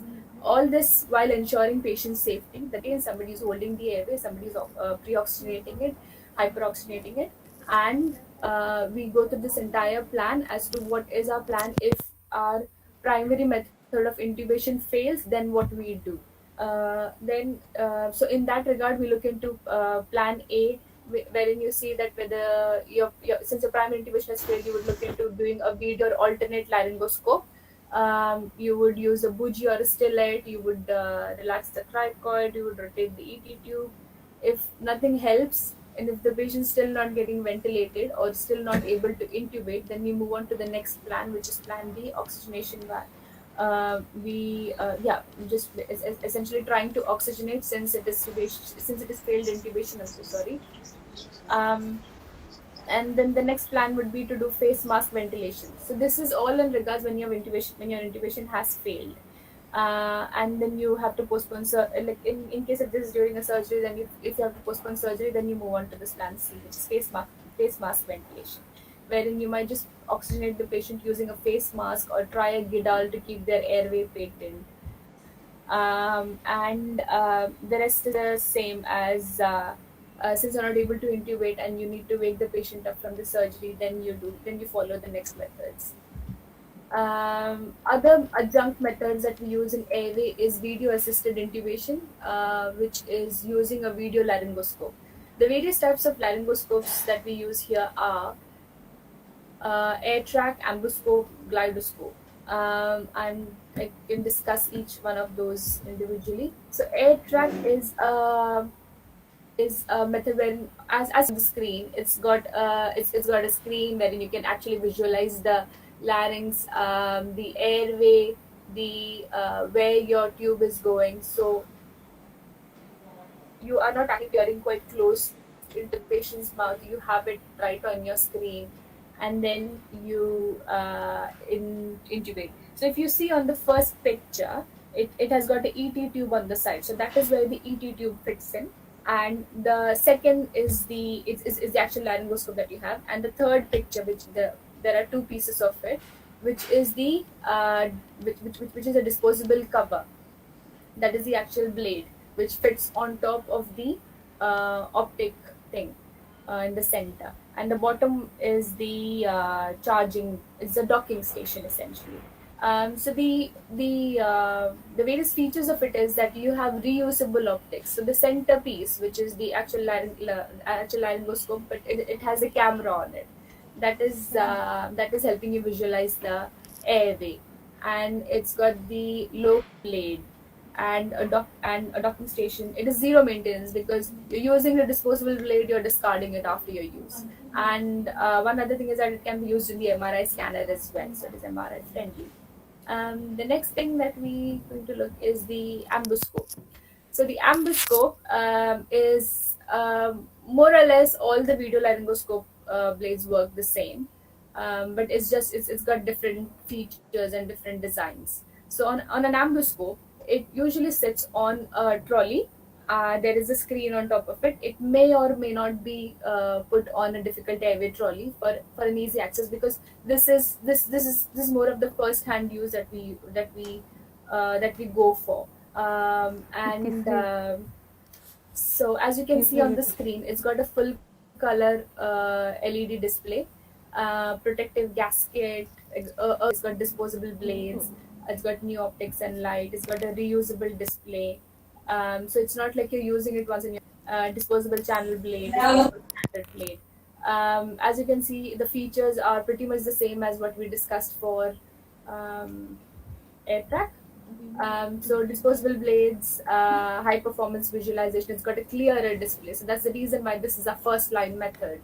It's pretty lightweight, it's battery operated, water resistant, and it can be used for more than 1 hour. So if you are expecting for a difficult intubation, then you may want to keep this by your side, because this will help you with this will stay with you for a while, and it will not lose a display after some time. It's not that it will need charging or anything. The next that I want to discuss is glidoscope. Now glidoscope is again something that we use very frequently. It works the same way that we discussed about AirTrack and glidoscope. So as you can see in the picture, if you see on the right side, that is the actual glidoscope machine, so probe, and it's got the disposable blade. So this essentially, it might also sit on a trolley or on a pole on top of your difficult intubation trolley. So like in the left side picture, there is this patient lying down, you have the screen there, and then you are intubating this patient with the ET tube in place. It goes over just over your blade, and you're intubating this patient and the glidoscope out. So it's designed for a wide variety of clinical settings, and it is very helpful to use in patients who are morbidly obese. It can be used from patients ranging from preterm to morbidly obese. The reason why it can be used for different settings is because the blades come in different shapes. So that's the reason why it can be used for various amount of settings. It provides a consistently clear real-time view of the airway and the tube, and a tube placement enabling quick intubation, and it's got disposable covers just like the others. I hope this is all clear to you. I'm going to move on to the next bit, which is breathing. So in your breathing part, these are pretty much just the ventilators that we have here, which is one is servo-wide, Draeger, and Mackett anesthetic machine. So now the Mackett anesthetic machine, it was widely used when we had the COVID pandemic, because we were falling short of our other ventilators. That's the reason why I just put it here. I'm pretty sure you are, the ventilators more or less work the same.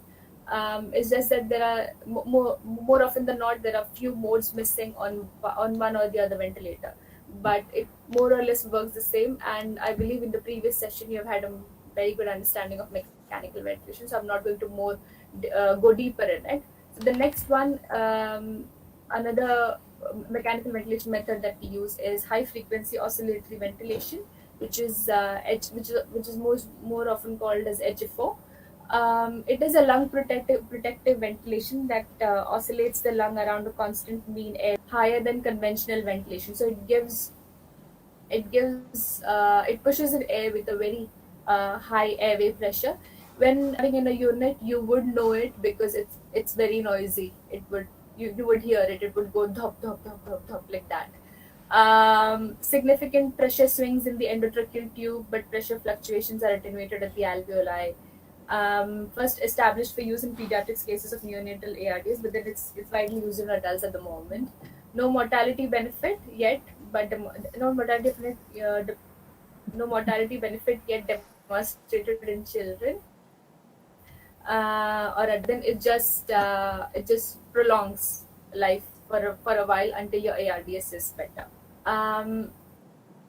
Next is so we have theoretical advantages of HFO, which is that you can use smaller tidal volume, which will limit your alveolar over distension, higher mean airway pressure, more alveolar recruitment. That is the reason why it is better for when you have someone with ARDS or severe pneumonia.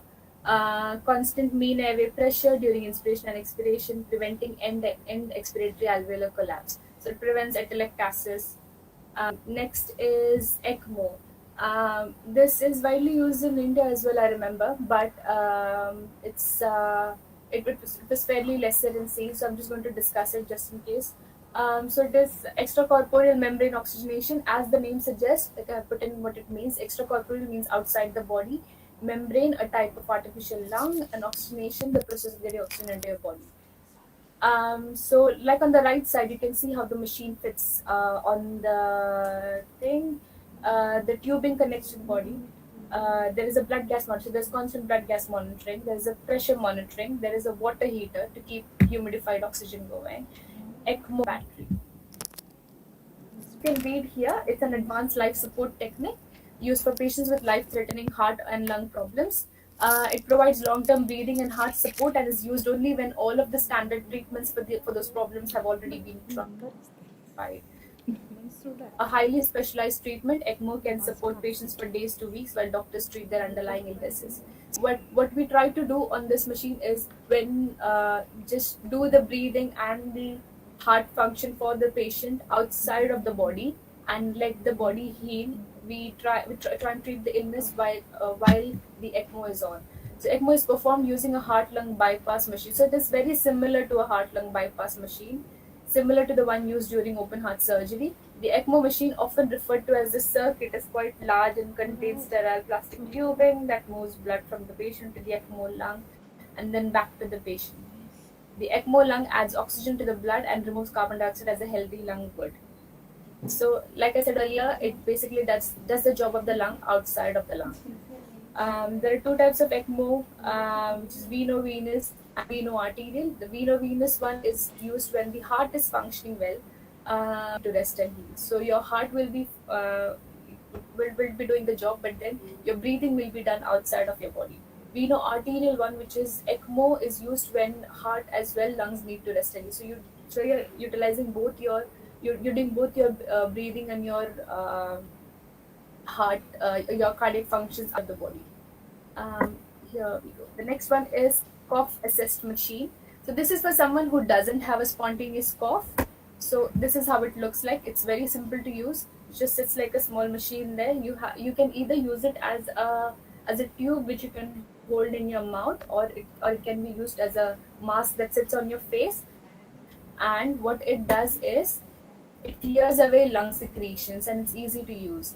What it does, it applies gradual positive airway pressure. So it pushes in air, pushes in air, pushes in air, and then quickly it just starts applying negative air pressure, just resulting in a high expiratory flow, stimulates a deep cough. So when you're coughing, when you are spontaneous coughing, initially you're taking in air and then you're coughing it out. So that's exactly what the machine does. So and then applies negative air to imitate the exact procedure of coughing. It also offers complete monitoring to aid in treatment. Now we move on to circulation. In circulation, we have different types of advanced invasive hemodynamic monitoring. I'm sure you must be aware of the various other methods, like how with the minimal amount of monitoring that we do on our arterial line monitoring, or when you have a central line and you're doing your central venous pressure monitoring, or when you have your IABP and then your or on your lines or on your swan gans. But then these are just the ones that I'm going to discuss about are just similar. Okay. I'm just going to use the headphone. Just give me a moment.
Am I audible now?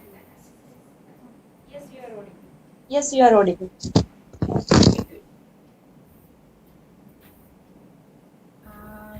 So here I'll resume my presentation.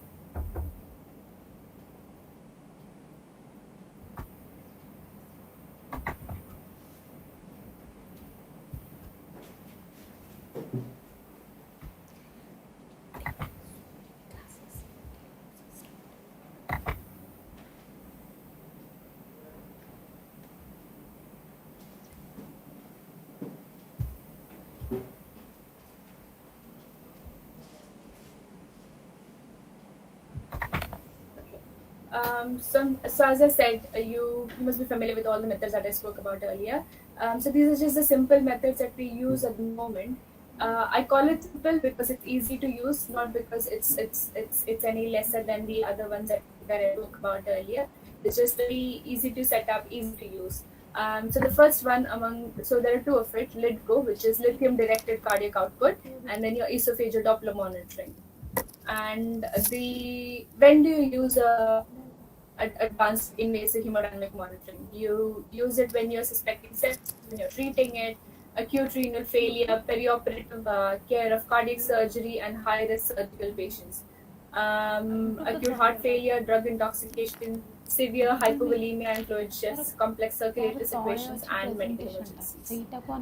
Of the two, I'm going to discuss about LIDCO first, which is lithium directed cardiac output monitoring. So as you can see on the picture, so it sits like a screen on the first picture. It sits like a trolley, or it can be just kept as like how you would put your cardiac monitor on.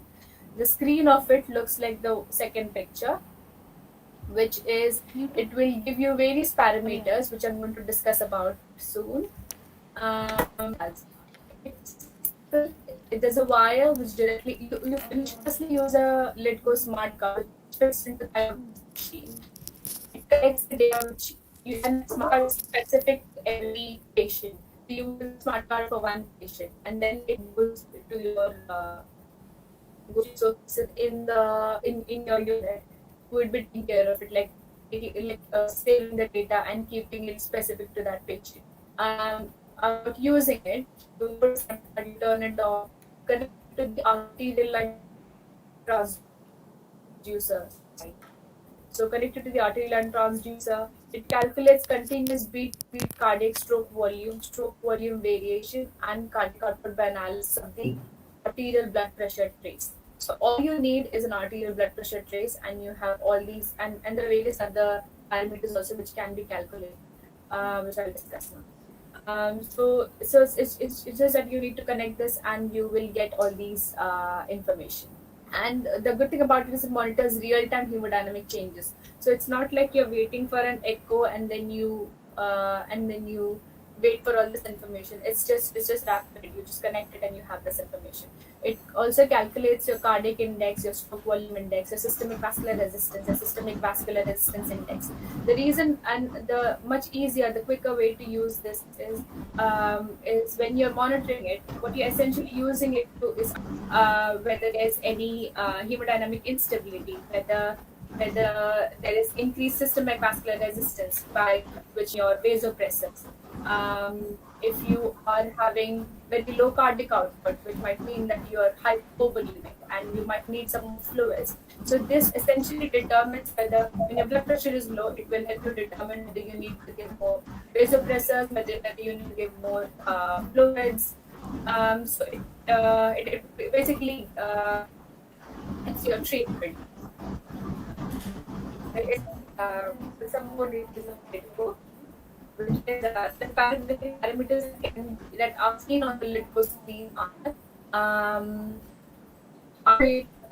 stroke volume, cardiac output, and systemic vascular resistance.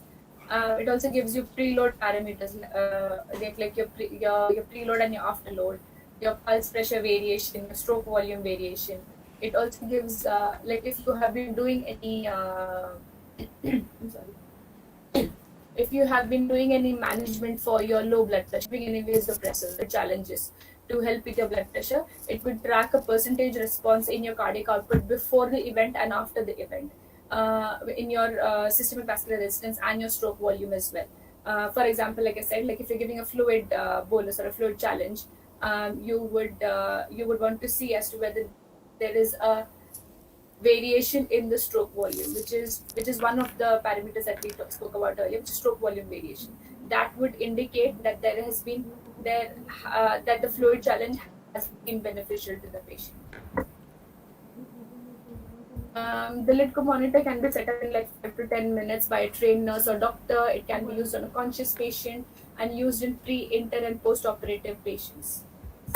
The contraindications for it is just your intra-aortic balloon pump and your aortic, if you have aortic regurgitation or cardiac shunt in your patient. The next that we discuss is the esophageal Doppler. This again is very simple to use. It sits on like a standalone monitor. As you can see, there is a probe that comes that is connected to it, and the end of it that you see from the white bit, there is a smaller white bit which is connected, which looks like a Riles tube. But in person, it will look like a wire or a thick wire which goes down your esophagus. So essentially, you put in like you would put in a Riles tube or a feeding tube, and it just you would stop it till a certain centimeter, and then you can monitor your various parameters of your heart. So here we go. It's a term used to describe a method of cardiac output monitoring based on the velocity of blood in the descending aorta using Doppler ultrasound sent and received by a probe inserted into the esophagus. So when the probe is inserted, what it does is it sends in waves, and then depending on the waves it receives back, it understands the velocity of the blood in the descending aorta. That's how it calculates the cardiac output. It provides a rapid, minimally cardiovascular performances, including parameters flow, contractility, preload, and afterload. It has a strong evidence base, particularly in the operating theatre. So the reason why they use it very often in operating theatre is to because it will help them to surgery accordingly. And it has been shown to have comparable precision and accuracy to thermodilation and pulmonary artery catheter. The one that we have in Swan Gans, it's fairly the numbers that you get by using a Swan Gans and by using this is pretty much the same. These data can be used to optimize the patient's intravascular fluid status and, if necessary, guide vasoactive therapy. This it does. So when your blood pressure is dropped, it might be because they are too dry. They might need some fluids, or they might need some vasopressors. So this helps you guide what exactly the patient needs. Here is a blood track machine, which mostly all the units in the hospital will have, or there will be one machine for a few set of units. What it does is it does your remote blood inventory and bedside transfusion management. Once you have to give your patient some blood, you would be checking on the system whether this patient has a blood in the blood bank. You don't need to call them up, give them the number or anything like that. You would be checking it up on the system. You would see this patient has these many bloods, or if they haven't been cross-matched in the last couple of days, they might need to be cross-matched again. So you will get all the details on the app, on the blood track app, which is on our system here. So once you get the information, once you know that there is blood, you would ask for it, and it doesn't need to come from a blood bank. The blood bank will be depositing some amount in this blood track machine, and you would be taking it out of the fridge which is next to it, and then you would be scanning it. So in all this process, it ensures that the patient receives the correct blood. In spite of that, we do our bedside blood checks, but then this kind of just facilitates a more stricter way of ensuring that the patient is receiving the correct blood. And next other thing that we use is cerebral function monitoring, which is shortly called as CFM. It's an amplitude integrated EEG. It's a device used to measure background electrocortical activity in the brain. It monitors and provides information on global cerebral activity to indicate the generalized level of electrical activity occurring across the entire brain. So what it does is when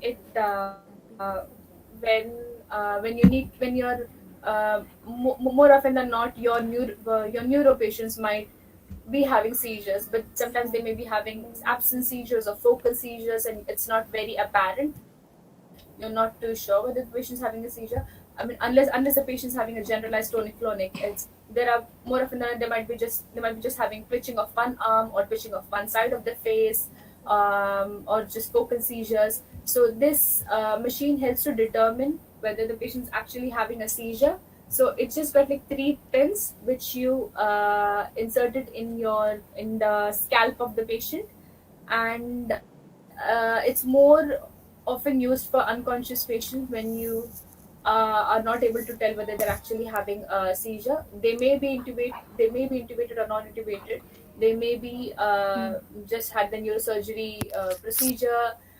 So you insert these needle-like pins on their scalp, and connect it to this monitor. It will detect electrocortical activity, by which you can determine by which the neurological doctors or the ICU doctors can determine whether the patient's having a seizure or not. One other example that I want to talk about the advanced technology is that, like I discussed earlier, healthcare industry is moving on to moving on to a new generation, a new time, wherein you will be seeing very much advanced techniques. Like we look out on the into the world, and we see that our entire home might be smart homes. You might be using your phone to control everything in your house. We wonder sometimes that what would happen if this is exactly the same in a hospital setting. So this is just one example wherein if you need to give an IV infusion in a hospital setting, this is a smart prescription system, which I haven't used personally, but it is the future. So wherein once you get the prescription, this would be once the doctor decides that this medicine needs to be given, it would be seen that there is no drug-to-drug interaction with the. It will be checked with the patient's drug chart itself. It doesn't need to be individually checked by the doctor. It will be it will be rechecked by the pharmacist as well, the prescription, and then the drug bank will dispense the medication, and the pharmacy information system, it will ensure that it is received by the ward and the nurse, and finally the patient gets the medicine. Another thing is, like I said earlier, like imagine having a smart hospital with all these advanced technologies. That is the future that we are moving to. So I hope you guys are all excited about it. For further reading, I would say that you can read upon medical IoT, which stands for Medical Internet of Things, genomic medicine, which I discussed earlier briefly, artificial intelligence, and healthcare informatics. Healthcare informatics is something which is gaining a lot of prominence at the moment. It delves into how your different data that you collect from your bedside, how it is ensuring and implementing new methods, which is created to help the patient. I hope you're all excited as this girl for the advanced technologies that we have in the future, and that is so that you can the end of my presentation. video also. Thank you.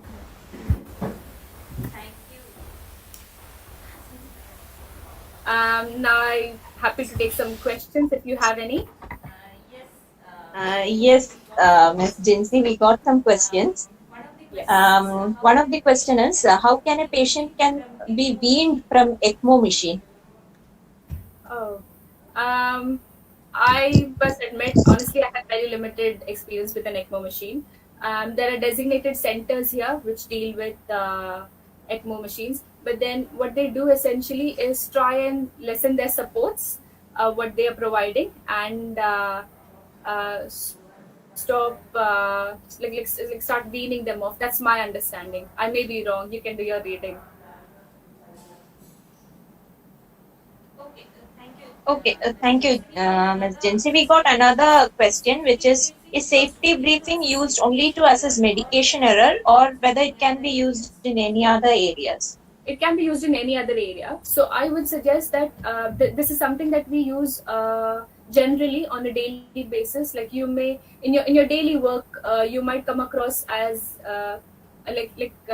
concerns, which is your blood samples might not be taken to the wards on time. Like there are these simple things which when you're working you would say as to why something has to work in a certain way and why it couldn't be changed. So when you think of bringing about a change, you voice it out, you bring it up to the people who will actually hear it and make a difference. So yeah, for your question, I would say that yeah, it can be used in any other method. It is not just to not just to avoid medication errors, but then it's just to have a designated time wherein different specialty teams are meeting and having a discussion. So they will be discussing on what lies ahead in the rest of the, like for the rest of the day. Are they expecting any admissions? Are they expecting any discharges? How many patients are coming in from theatre? And how many beds do we have? And what is our escalation plan if we need to go up? Like in case when the pandemic was happening, there was an escalation plan as to we had moved our area outside of ICU. We had taken up areas in the adjoining wards, wherein we had set up stuff for an ICU patient.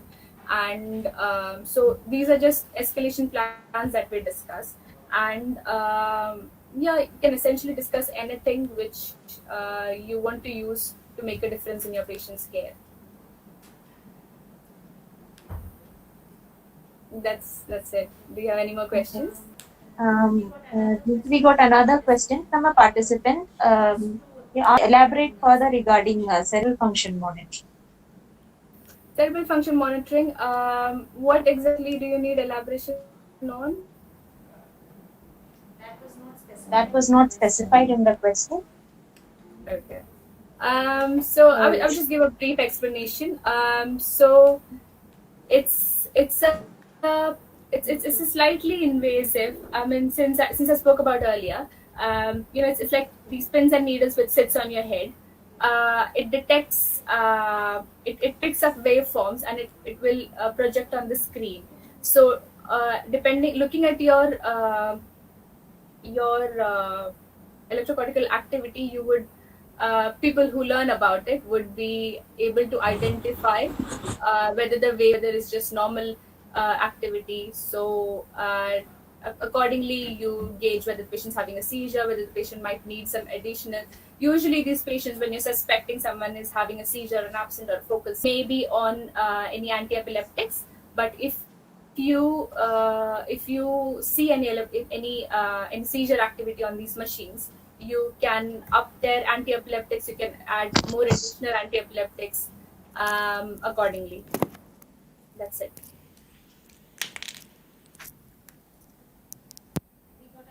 We got another question where the delegate wanted to know regarding ECMO ventilators used in pediatric ICU. I don't have experience in pediatric ICU, but when I was working in Hinduja, I had like a brief time where I spent in pediatric ICU. I did.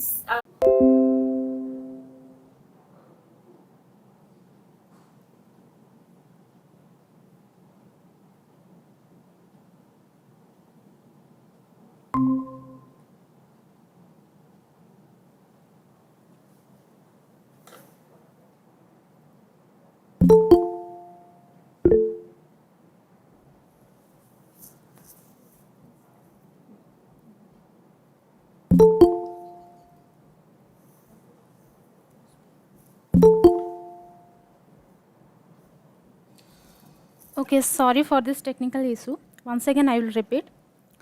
I am Mrs. Junilata Pradhan, Assistant Professor, Department of Medical Surgical Nursing, Some Nursing College, SIKSHA ANUSANDHAN, deemed to be university. Extend my most sincere thanks to the Almighty God for making today's event a resounding success. I extend a hearty vote of thanks to Ms. Suja Raj L, lecturer in nursing, Sri Chitra Tirunal Institute of Medical Science and Technology, Thiruvananthapuram, and Ms. Jinsi Peruti, critical care nurse practitioner, Imperial College of Healthcare NHS Trust, London, for sparing their precious time from their busiest schedule to grace this occasion.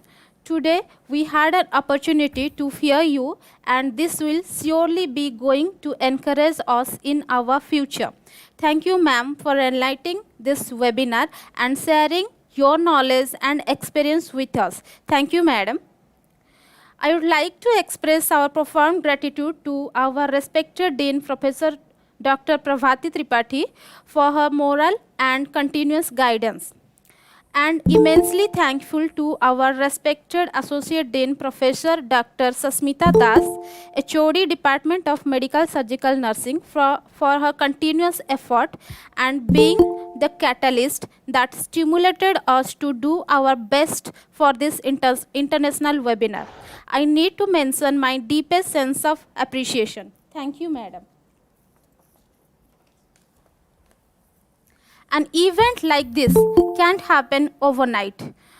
The wheels starts rolling weeks ago. It requires planning and bird's eye for detail. For this, I would like to thank Ms. Neetu Maria Joseph, Assistant Professor, Department of Medical Surgical Nursing, and other faculties of Department of Medical Surgical Nursing to make this event happen. Thank you all.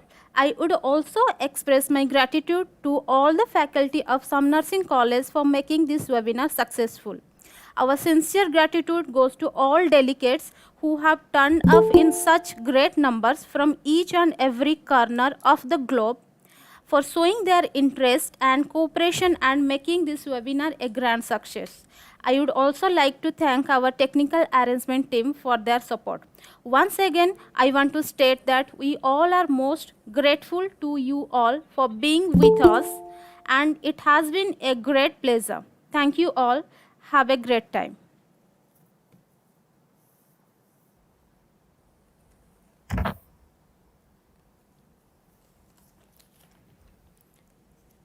Okay, thank you all. Now we are going to wind up our session.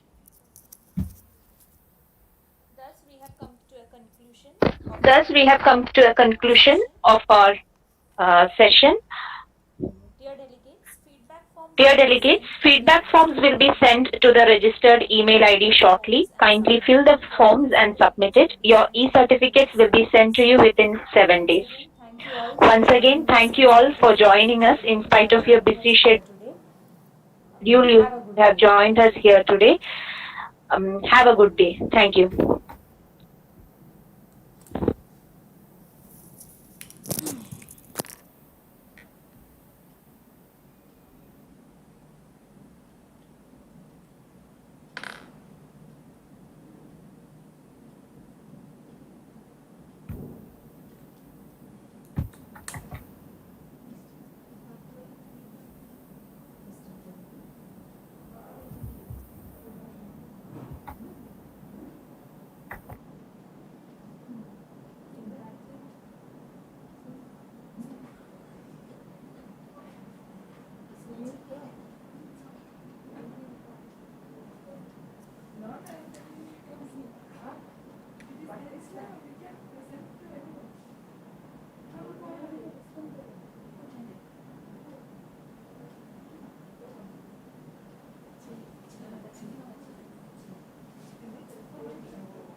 Madam बस madam fast होची madam तांको screen पे share हे पलानी तो set पाएगा fast problem आज को net problem किछि net second bell को नेट कनेक्शन कटि गला माने जियो फाइबर भी कटे पर्सनल नेट रिंग करथुलु तो सेटा केमते कनेक्शन कटि गला किछि तांकर होले आमे भी स्लाइड सुकुला गुडा कोन दे